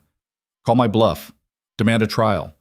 Let's present all the evidence publicly and see what a jury decides. Carrington's face went from red to white. This is justice, Marian said quietly, stepping forward. Every eye turned to her. This is what justice looks like when powerful men finally face consequences. She pulled a folded document from her sleeve, one of the key pieces of evidence, Carrington's signature on fraudulent property transfers. This is your handwriting, Lord Carrington, your seal, your crime. She handed it to the nearest magistrate. And there are dozens more like it. The magistrate examined the document, his expression growing grimmer. Lord Carrington, I'm going to have to ask you to accompany us for formal questioning. You can't. I have rights. So did my brother, Victor said quietly. Before your greed got him killed. Two constables emerged from somewhere. Marian hadn't even noticed them arrive, and moved to flank Carrington. For a moment, he looked like he might run. Then his shoulders sagged. This isn't over, he said, but it sounded hollow. Yes, Victor replied, it is. They led Carrington out. Pembroke tried to follow, but another magistrate intercepted him. Lord Pembroke, if you'd come with me as well. One by one, Victor's enemies were quietly removed from the ballroom. The crowd watched in stunned silence, witnessing the fall of men they'd considered untouchable. When the last one was gone, Lady Ashford stepped forward. Your Grace, Mrs. Holloway, that was quite illuminating. Thank you for your support, Lady Ashford, Marian said. Your public statement made this possible. I simply asked questions. You provided the answers. She glanced around the ballroom. I suspect this will be the most talked about event of the season.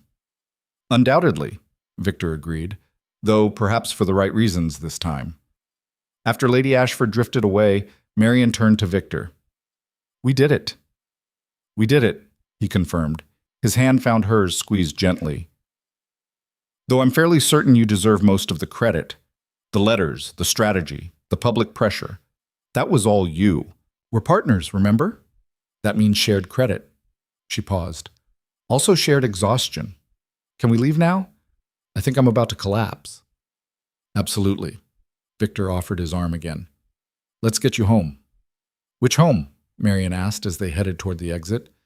The London house is destroyed. The estate is temporary. I don't know yet, Victor admitted, but we'll figure it out together. They made it to the carriage before the reaction hit. Marian started shaking, couldn't stop. Everything that had happened in the past 3 days crashed over her at once. The explosion, the violence, the fear, the triumph.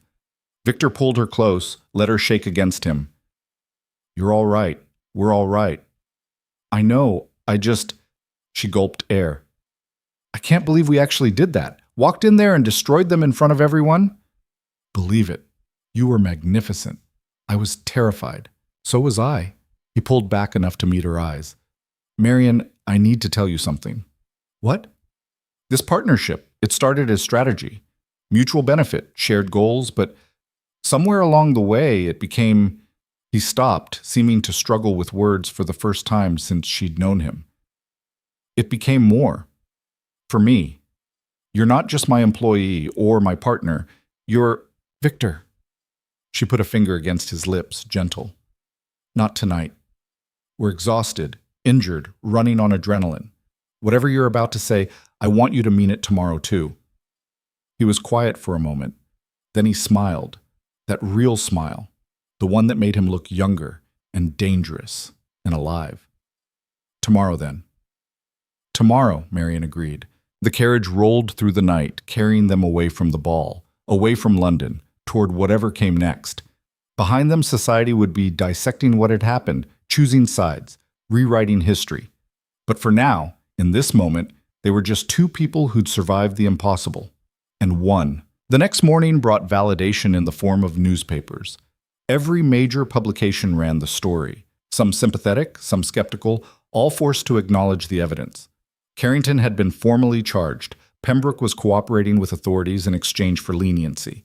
The others were scrambling. Victor read the articles aloud over breakfast, his voice steady despite obvious satisfaction. "They're calling it the scandal of the decade." "They're calling me your mistress," Marian observed dryly, scanning another paper. "Apparently I masterminded the whole thing to secure my position. Ignore them. The truth will come out." "Will it?" She set down the paper. "Victor, we exposed criminals. We didn't change how society views women like me. I'm still the widow who lived in a bachelor's household. Still suspect, still scandalous. Then we changed that too." He reached across the table, took her hand. "I meant what I almost said last night. This partnership, it's real. It matters. And I'm not letting society's gossip diminish it." Before Marian could respond, Henshaw appeared in the doorway. "Your Grace, Mrs. Holloway, you have a visitor." "Who?" "She says her name is Lady Catherine Ashford." Victor and Marian exchanged glances. "Show her in," Victor said. Lady Ashford entered looking impeccable as always, but her expression was unusually serious. "Forgive the intrusion. I won't take much of your time." "Not at all," Marian said. "Please, sit." Lady Ashford sat, arranged her skirts with precise movements. "I came to apologize." "For what?" Victor asked. "For not asking questions sooner. For not noticing what was happening to your family. To you both. For allowing men like Carrington to operate unchecked because it was easier than confronting them." She met Marian's eyes. "And specifically, Mrs. Holloway, for failing you when your stepmother was destroying your reputation. I knew Constance. I knew what she was. I should have intervened." Marian was stunned into silence. "I can't undo the past," Lady Ashford continued, "but I can help shape the future, starting with this." She pulled out a letter, handed it to Marian. "An official invitation to join the Women's Charitable Association. We fund housing for vulnerable women, provide legal assistance, offer education. Your experience and strategic mind would be invaluable." Marian stared at the letter. "Lady Ashford, I'm grateful, but my reputation—" "Your reputation is that of a woman who survived abuse, exposed corruption, and helped bring criminals to justice. That makes you exactly the kind of person we need." Lady Ashford stood. "Think about it. The offer stands." After she left, Marian looked at Victor. "Did that actually just happen?" "I believe it did." He was smiling. "She's right, you know, about your reputation. What happened last night, it changed the narrative. You're not a scandal anymore. You're a survivor who fought back." "Maybe." Marian folded the letter carefully. "Or maybe I'm just the next interesting story until something more exciting comes along. Then we make sure the story lasts." Victor stood, came around the table. "Marian, I know you wanted me to wait until today to say this properly, so I don't want a housekeeper. I don't want a business partner. I want—" He paused. "I want you, however that looks, whatever form that takes. But I want you in my life as more than someone I hired." Marian's heart hammered. "Victor, you don't have to answer now. Take your time. But know that whatever you decide, we're not going back to the way things were. We can't." He was right. Everything had changed, and Marian realized, looking at him, that she didn't want to go back either. "Ask me again tomorrow," she said quietly, "after we've both slept properly and our heads aren't full of explosions in courtrooms." "Fair enough." Victor helped her stand. "But Marian, just so you know, my answer isn't going to change." Neither was hers, but she needed time to find the right words for something this important. That afternoon, a messenger arrived with news. Carrington had confessed to ordering the explosion. In exchange for a reduced sentence, he was providing evidence against his remaining associates. The legal proceedings would continue for months, but the outcome was certain. They'd won. Really, truly won. Marian stood in her father's old study, looking out over the overgrown gardens, and let herself feel it. Relief, triumph, exhaustion, hope, all of it mixing into something too complex for words. Behind her, Victor appeared in the doorway. "Penny, for your thoughts?" "I'm thinking about what comes next," she said. "We've been so focused on revenge, on justice. Now that we have it, now we figure out what we actually want." He came to stand beside her. "I'm rebuilding the London house. Properly this time, not just the bare minimum. It'll take months." "And then?" And then I don't know, but I'd like you to be part of it, whatever it becomes. Marian turned to face him. I need my own space, my own life. I can't just be an appendage to yours. I don't want you to be. I want... He stopped, started over. I want a partner who challenges me, who builds her own life alongside mine, who fights her own battles and lets me fight beside her when she wants support. He paused. Is that something you'd consider? It was exactly what she'd been afraid to hope for. Not rescue, not dependence, partnership. Real partnership between equals. Yes, she said. I'd consider that. His smile was sunlight breaking through clouds. Good. Then let's start there and see where it leads. They stood together in the quiet study, watching the afternoon light paint patterns across the floor. Outside, London continued its endless drama. But here, in this moment, they'd found something London couldn't touch, a future they'd chosen for themselves, built on truth instead of transaction. It wasn't a fairy tale ending. There would be more battles ahead, more challenges, more moments when the world tried to diminish them. But they'd face it together, not as Duke and employee, not as rescuer and rescued, as partners, as equals, as two people who'd looked at the worst society offered and refused to break. That, Marian thought, was worth more than any title or fortune. That was worth everything. That was worth everything. The thought carried Marian through the next 6 weeks like a compass pointing true north. While Victor oversaw the reconstruction of Ravenshire House, this time hiring proper architects and craftsmen instead of doing the bare minimum, Marian threw herself into Lady Ashford's Women's Charitable Association with the same intensity she'd brought to dismantling Carrington's empire. It turned out that organizing safe housing for vulnerable women required many of the same skills as building legal cases against corrupt aristocrats. You needed evidence, strategy, and the ability to see 3 moves ahead. You also needed allies, and Marian had discovered she was surprisingly good at making them. You're a natural, Lady Ashford said one afternoon, reviewing Marian's proposal for a new shelter in Whitechapel. This is excellent work, detailed, practical, with clear funding sources. When can we begin? Next month, if the property owner agrees to our terms. Marian set down her tea. Lady Ashford, may I ask you something personal? Of course. Why did you really help us? At the ball, with the public statement. You barely knew me. Lady Ashford was quiet for a moment, gazing out the window of her drawing room. Because 30 years ago I was in a situation not unlike yours. A young widow with limited resources, vulnerable to predators. I was fortunate. I had family who protected me, a second marriage that was genuinely kind. But I never forgot how easily it could have gone differently. She turned back to Marian. When I saw what your stepmother did to you, what those men tried to do to the Duke, I decided I was tired of watching terrible people win because good people stayed silent. It was still a risk, supporting us. All the worthwhile things are, Lady Ashford smiled. Besides, you made it easy. You had evidence, a plan, and more courage than sense. I just amplified what you'd already started. The conversation stayed with Marian as she left Lady Ashford's house and headed toward Ravenshire House to check on the reconstruction progress. Courage then sense.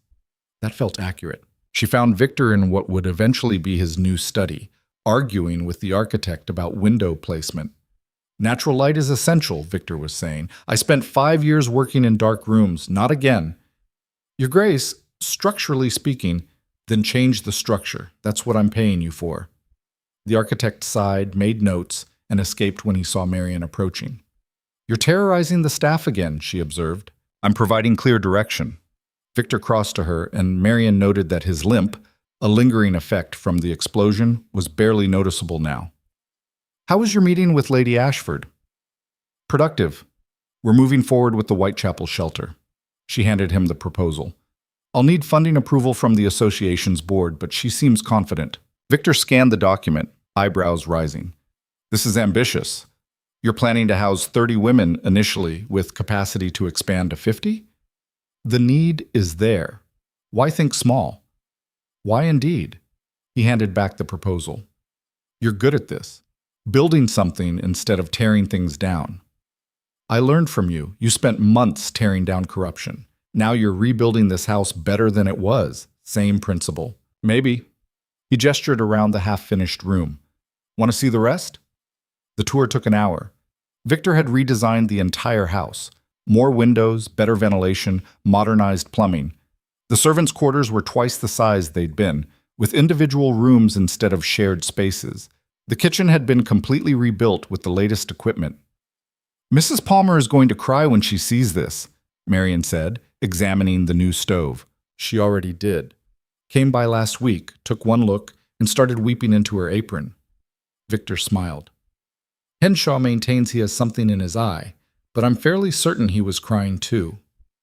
They ended the tour in what Victor called the library, but was really 2 rooms knocked into one, with floor-to-ceiling bookshelves and space for reading, writing, and research.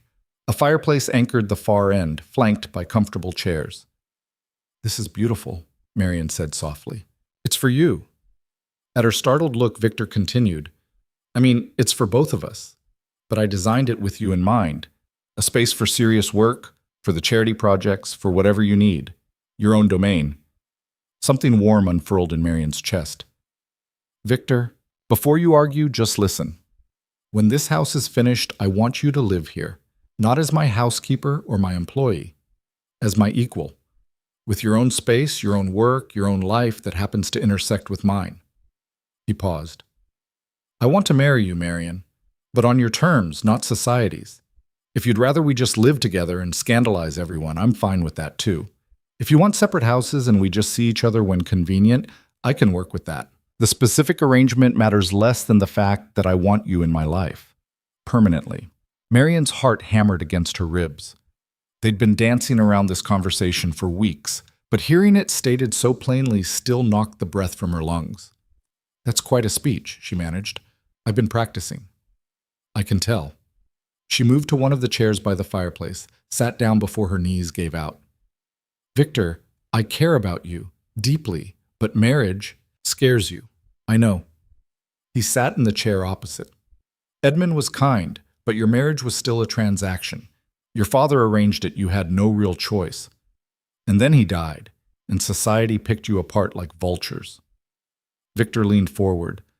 "I'm not asking you to repeat that experience. I'm asking you to try something different. A partnership where we both have equal say, where neither of us disappears into the other. And if it doesn't work, if we're better as partners than as whatever this would be, then we adjust. We're not locked into anything that makes us miserable." He held her gaze. "Marian, I spent 5 years trapped in grief and revenge. It nearly destroyed me. The only thing that saved me was finding something, someone, worth living for instead of just surviving. That's you. So whatever form this takes, I'm not walking away from it." Marian looked at him, really looked, saw the sincerity in his eyes, the vulnerability he rarely showed anyone. This wasn't a man trying to own her. This was a man offering partnership of the kind she'd never imagined possible. "I need time," she said quietly, "not because I don't want this, but because I need to be sure I'm choosing it for the right reasons. Not gratitude, not fear, not because it's convenient. Take all the time you need." Victor stood, offered his hand. "But while you're thinking, consider this. We've already been living as partners for months. Marriage wouldn't change that. It would just make it official." He had a point.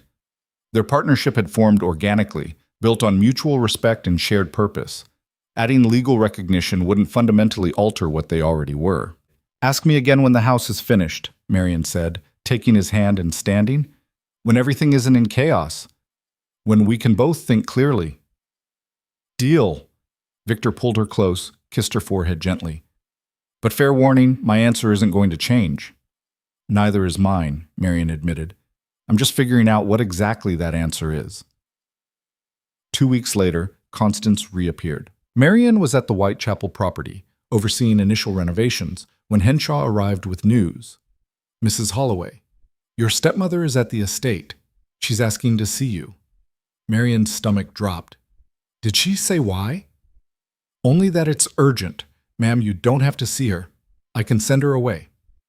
"No." Marian set down her clipboard. "If she's come all this way, it's important, or she thinks it is." She paused. "Tell Victor, though, just in case." "Already sent word." The journey back to the country estate felt longer than it should. Marian's mind raced through possibilities. Was Constance in trouble? Had the authorities found additional charges? Was this some new manipulation? She found her stepmother in the parlor, looking diminished. Constance had aged in the past 2 months, new lines around her mouth, gray threading through her hair, an exhaustion that went bone deep. Marian. Constance stood awkwardly. Thank you for seeing me. What do you want, Constance? To apologize. The words came out rough, unpracticed.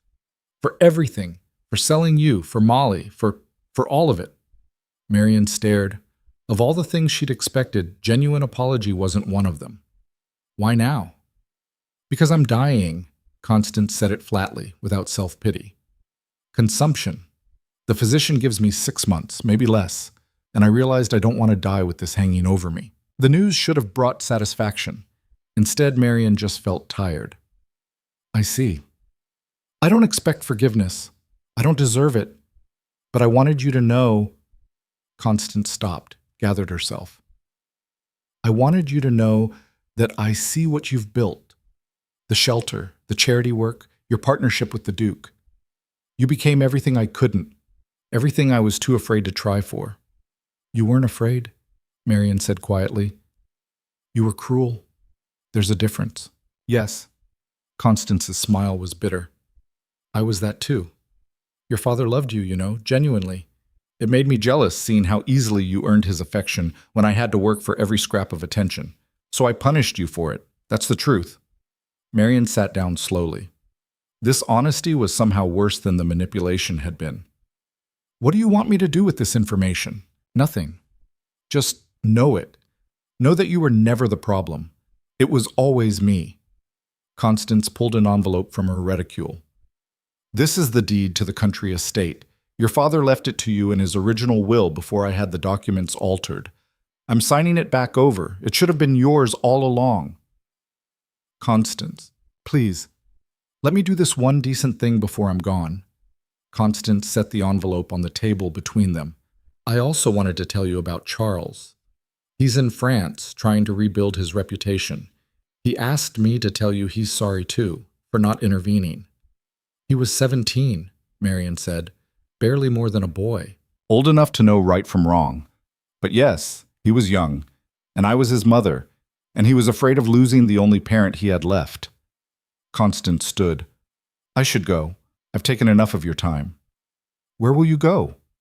The question surprised Marian. She didn't owe Constance concern, but habits of kindness died hard. A cottage in Cornwall, by the sea. I always wanted to live near the ocean. Constance smiled sadly. Your father promised to take me once. Never got around to it. She left before Marian could respond.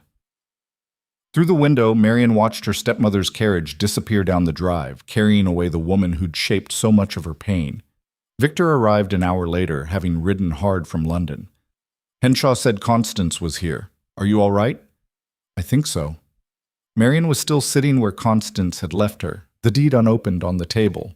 She apologized and gave me this. Victor picked up the envelope, examined the contents. The estate deed. This is worth... Marian, this is a substantial property. I know. She looked up at him. She's dying. Consumption, 6 months. How do you feel about that? I don't know. Marian stood, paced to the window. I should feel vindicated. She's losing everything. Her health, her status, her time. It's the ultimate consequence, but I just feel empty. Victor came to stand beside her. Revenge doesn't feel the way you expect it to. I learned that. You spend so long wanting someone to suffer, and then when they actually do, it's just hollow. Is that why you stopped? Marian asked. After Carrington confessed, you could have pushed for harsher sentences, maximum penalties. But you didn't. Because I realized I didn't need them destroyed. I needed justice. There's a difference. He took her hand. Your stepmother is facing her own consequences now, dying alone, having burned every bridge, knowing what she could have been, but wasn't. That's punishment enough. Do you think I should forgive her? I think you should do whatever lets you sleep at night. If forgiveness helps, forgive her. If it doesn't, don't. Either way, she doesn't get to define you anymore. Marian leaned against him, grateful for his steady presence. The house is almost finished, isn't it? 2 more weeks. Why? Because I want to give you my answer about your proposal, but not here. There, in the space we're building together. All right. Victor kissed the top of her head. 2 weeks. I can wait 2 weeks. Those 2 weeks passed in a flurry of final preparations. The Whitechapel shelter opened to its first residents, 12 women escaping various situations of abuse and desperation.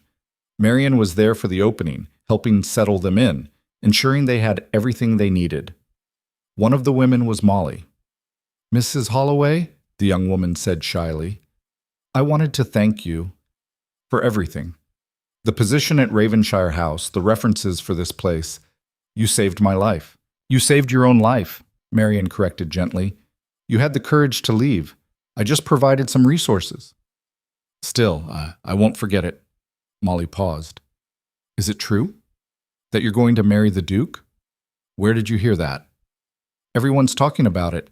The servants at Ravenshire House, the ladies at the association. They say it'll be the wedding of the season." Marian laughed. "I haven't even said yes yet." "But you're going to." Molly smiled. "I can tell. You look at him the way my mum used to look at my dad before he died. Like he's home." The observation stayed with Marian through the final days of preparation. Victor as home. Not a house, not a place. A person who made the world feel safer, more manageable. Someone who saw her completely and didn't flinch. Finally, the day came. Ravenshire House was finished. Truly finished. Not just functional, but beautiful. Henshaw had supervised the final touches personally, ensuring every detail was perfect. Victor found Marian in the new library, standing by the window that overlooked the back garden. The afternoon light painted everything gold. "It's done," he said simply. "I see that." Marian turned to face him. "It's beautiful, Victor. Everything you promised. We have one final tradition to observe. The formal inspection." He offered his arm with exaggerated formality. "If my lady would care to accompany me?" They walked through the house together. Through the entrance hall with its restored chandelier, the drawing room with its new furniture, the dining room where they'd shared so many meals, up the stairs to the family quarters, where Victor's room and Marian's room flanked a shared sitting area. "Separate spaces," Victor noted. "Connected but independent, like we discussed." "Perfect," Marian agreed. They ended in the library, back where they'd started. Victor closed the door, turned to face her. 2 weeks, he said. "You wanted 2 weeks to decide. It's been 2 weeks." "It has." Marian's heart raced, but her voice stayed steady. "I've been thinking about what you said, about partnership, about building something together that honors both of us. And I realized something. I've been afraid of marriage because every example I've seen has been about loss. Women losing their names, their property, their autonomy, becoming appendages to their husbands." She stepped closer to him. "But that's not what you're offering. You're offering something I didn't know was possible, a partnership where I get to keep being myself." "Marian, let me finish." She took a breath. "I also realized that I've already made my choice. Weeks ago, probably. Maybe even that first night at the ball, when you gave me a choice instead of a command. I've just been afraid to say it out loud because saying it makes it real, makes me vulnerable. And now? Now I'm tired of being afraid." Marian met his eyes. "Yes, Victor. I'll marry you. On our terms, with our rules, as partners." The relief that washed over his face was almost comical.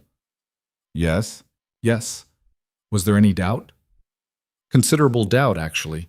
You're remarkably good at keeping your thoughts hidden when you want to." He pulled her close, and Marian went willingly. "When?" "Soon. Small ceremony, just people who matter. I don't need a spectacle." "Agreed, though I suspect Lady Ashford will insist on hosting a reception." "Probably." Marian smiled against his chest. "Can you live with that?" "For you? I can live with anything." They were married 3 weeks later in a quiet ceremony at the country estate chapel. Lady Ashford and her husband attended, along with Henshaw, Mrs. Palmer, the solicitor who'd helped build their cases, and a handful of others who'd supported them through the chaos. Molly stood as Marian's attendant, her bruises long faded, her confidence slowly rebuilding. "You look beautiful, ma'am," she whispered as they waited to enter the chapel. "Thank you." Marian adjusted her dress, Simple ivory silk, elegant but not excessive. And Molly? You can call me Marian now. We're past formalities. The ceremony itself was brief. No elaborate vows, no performance, just two people promising to build a life together, witnessed by people who actually cared. When Victor kissed her, their first kiss actually, which seemed almost absurd given everything they'd been through, Marian felt something shift. Not loss, not fear, just possibility. The reception at Lady Ashford's house was significantly less restrained. It seemed half of London's reform-minded society had turned up, all wanting to celebrate what they called the triumph of love over adversity. They're making us into a romantic story, Marian observed, watching guests toast their happiness. Let them, Victor said. If it helps them sleep at night, they can believe whatever they want. We know the truth, which is that we survived against considerable odds, and we're choosing to keep surviving together. He raised his glass. To survival. To survival, Marian echoed, and to whatever comes after. What came after was work. Marian threw herself into expanding the Women's Charitable Association's programs. Within a year, they'd opened 3 more shelters, established a legal aid fund, and started a training program for women seeking employment. She discovered she had a talent for fundraising, turning her own story into leverage, making wealthy donors understand that supporting vulnerable women wasn't charity, it was justice. Victor continued his legal reforms, but with a different focus. Instead of pursuing individual vendettas, he started pushing for systemic changes, estate law reforms, better protections for widows, accountability measures for executors and trustees. It was slower, less satisfying than destroying Carrington had been. But it was more permanent. They fought occasionally. Marian accused Victor of being controlling when he tried to manage her schedule. Victor accused Marian of taking unnecessary risks when she confronted an abusive landlord without backup. But they learned to fight fairly, to apologize when wrong, to respect boundaries. It wasn't perfect. Marian still had nightmares sometimes about the explosion, woke in a panic convinced the house was on fire. Victor still struggled with insomnia and bouts of depression that left him barely functional for days. But they were present for each other through it, offering support without trying to fix what couldn't be fixed. 5 years after their marriage, Marian stood in the main hall of their largest shelter, a former workhouse they'd purchased and renovated to house 80 women and their children. The grand opening had drawn impressive attendance, politicians, reformers, even some royalty. But Marian's favorite moment was smaller. A young woman approached nervously, a baby on her hip. Mrs. Ravenshire, I wanted to thank you. I read about this place in the papers, about how you built it after surviving your own stepmother's abuse. It gave me courage to leave my husband, to come here. What's your name? Marian asked gently. Sarah. Sarah Mitchell. Well, Sarah Mitchell, welcome. You're safe here. And tomorrow, we'll start talking about what comes next. Education, employment, housing, whatever you need to build your own life. After Sarah left, Victor appeared at Marian's elbow. You're good at this. Giving people hope. I'm good at showing people what's possible. There's a difference. She looked around the bustling hall, women talking, children playing, staff coordinating resources. Do you remember that first night when I showed up at your door having escaped the explosion? I remember thinking you were the most stubborn person I'd ever met. I remember thinking you were going to get me killed. Marian smiled. We were both right, and both wrong. Victor took her hand. Come on. There's someone I want you to meet. He led her to a quiet corner where an elderly woman sat, looking uncomfortable among the crowd. She wore expensive clothing but held herself with uncertainty. Marian, this is Mrs. Adelaide Pemberton, Lord Pembroke's mother. Marian's spine stiffened automatically. Pembroke had been one of Carrington's closest associates, had profited substantially from Thomas's death. Mrs. Ravenshire, the elderly woman said quietly, I know my son wronged your husband's family terribly. I wanted to apologize. You weren't involved in his crimes, Marian said carefully. No, but I raised him to value profit over people, to see opportunities in others' tragedies. Mrs. Pemberton's hands twisted in her lap. When he was arrested, when I learned what he'd done, I was ashamed. I'm still ashamed. Why are you here? Marian asked. Because I want to do something meaningful with what time I have left. I've donated to your association. I plan to continue donating, and I wanted you to know She paused. I wanted you to know that what you've built here matters. It shows people like me that there are other ways. Better ways. After she left, Marian leaned against Victor. That was unexpected. The world is changing, Victor said, slowly, imperfectly, but changing, and we're part of that. That evening, they stood together in the library of Ravenshire House. Their library, their sanctuary. The shelves were full now, a mixture of legal texts, charity reports, and novels they'd discovered they both loved.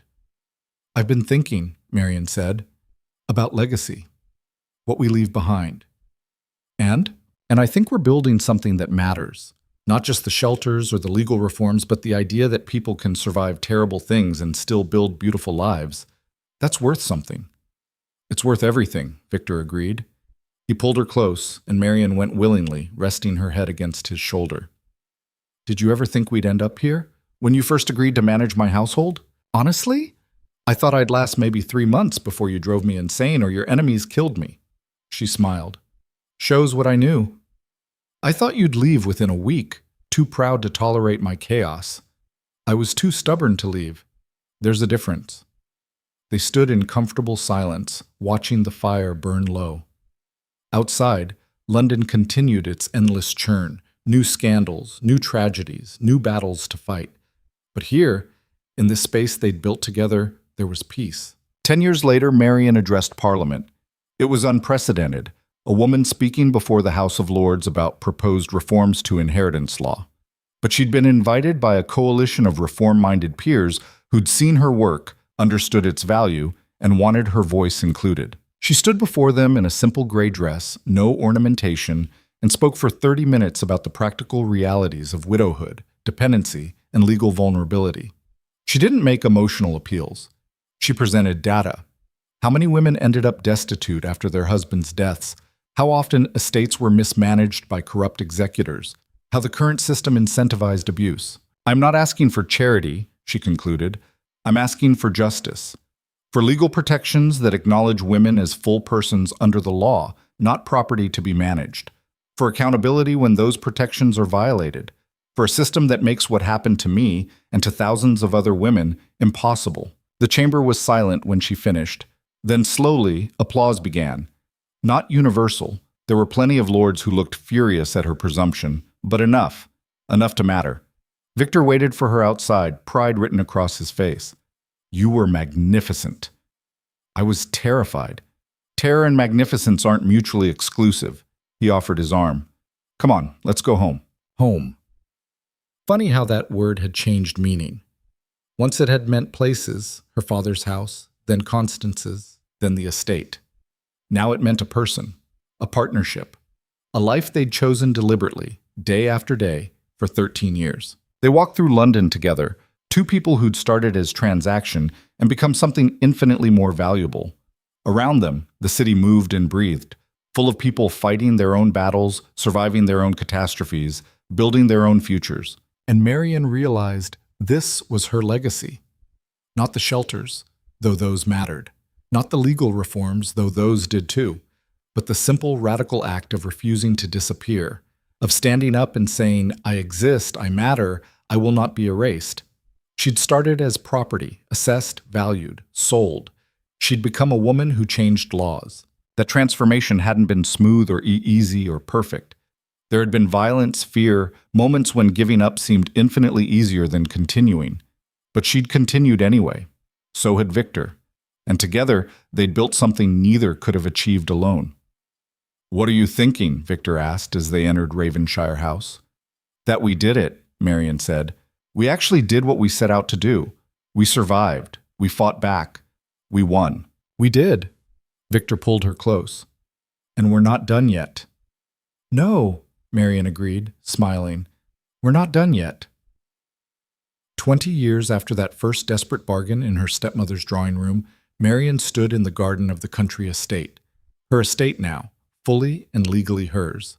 She was 52, still sharp, still fighting, though the battles had changed shape over the years. The Women's Charitable Association had grown beyond anything she'd imagined.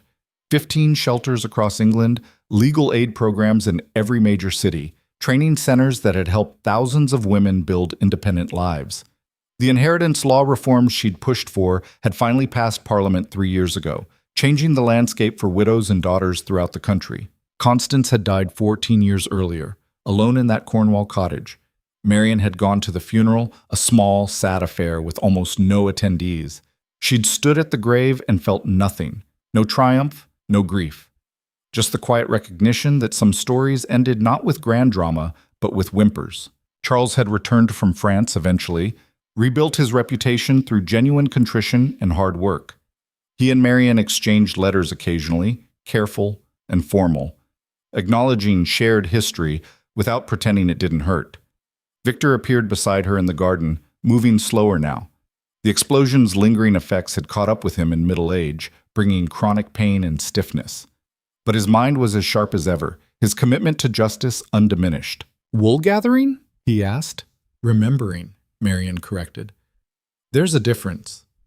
There usually is with you." He sat on the bench beside her. "I got a letter from the association. They want to name the new London shelter after you." "Absolutely not. That's excessive." "They're doing it anyway." Board voted unanimously. Victor smiled. "You've become an institution, Marian, a symbol." "I'm a person who got angry enough to fight back, that's all. That's everything." He took her hand, familiar and warm. "You know what I realized recently?" "What?" "That I'm happy. Genuinely, consistently happy. Not just surviving or getting through, actually happy." He paused. "I never thought that was possible for me." "You made it possible." "We made it possible," Marian corrected. "Together." "Together," Victor agreed. They sat in the garden as the sun set, painting the sky in shades of gold and rose. Two people who'd started as strangers brought together by desperation, who'd become partners, then lovers, then something that transcended easy definition. They'd faced violence, corruption, betrayal. They'd survived explosions and legal battles and society's condemnation. They'd built something lasting not despite the pain, but because of it, because they'd refused to let terrible circumstances define them. Marian thought about that young widow standing in Constance's drawing room, listening to herself being sold like furniture. She'd been terrified, trapped, convinced she had no power. She'd been wrong. Power wasn't something given by titles or money or male approval. Power was the choice to stand when everything said to kneel, to fight when surrender seemed easier, to keep building even when the world kept tearing down. That young widow had made a choice, to face her fate standing tall, to refuse to disappear. Everything that came after flowed from that single moment of defiance. "What are you smiling about?" Victor asked. "Us," Marian said.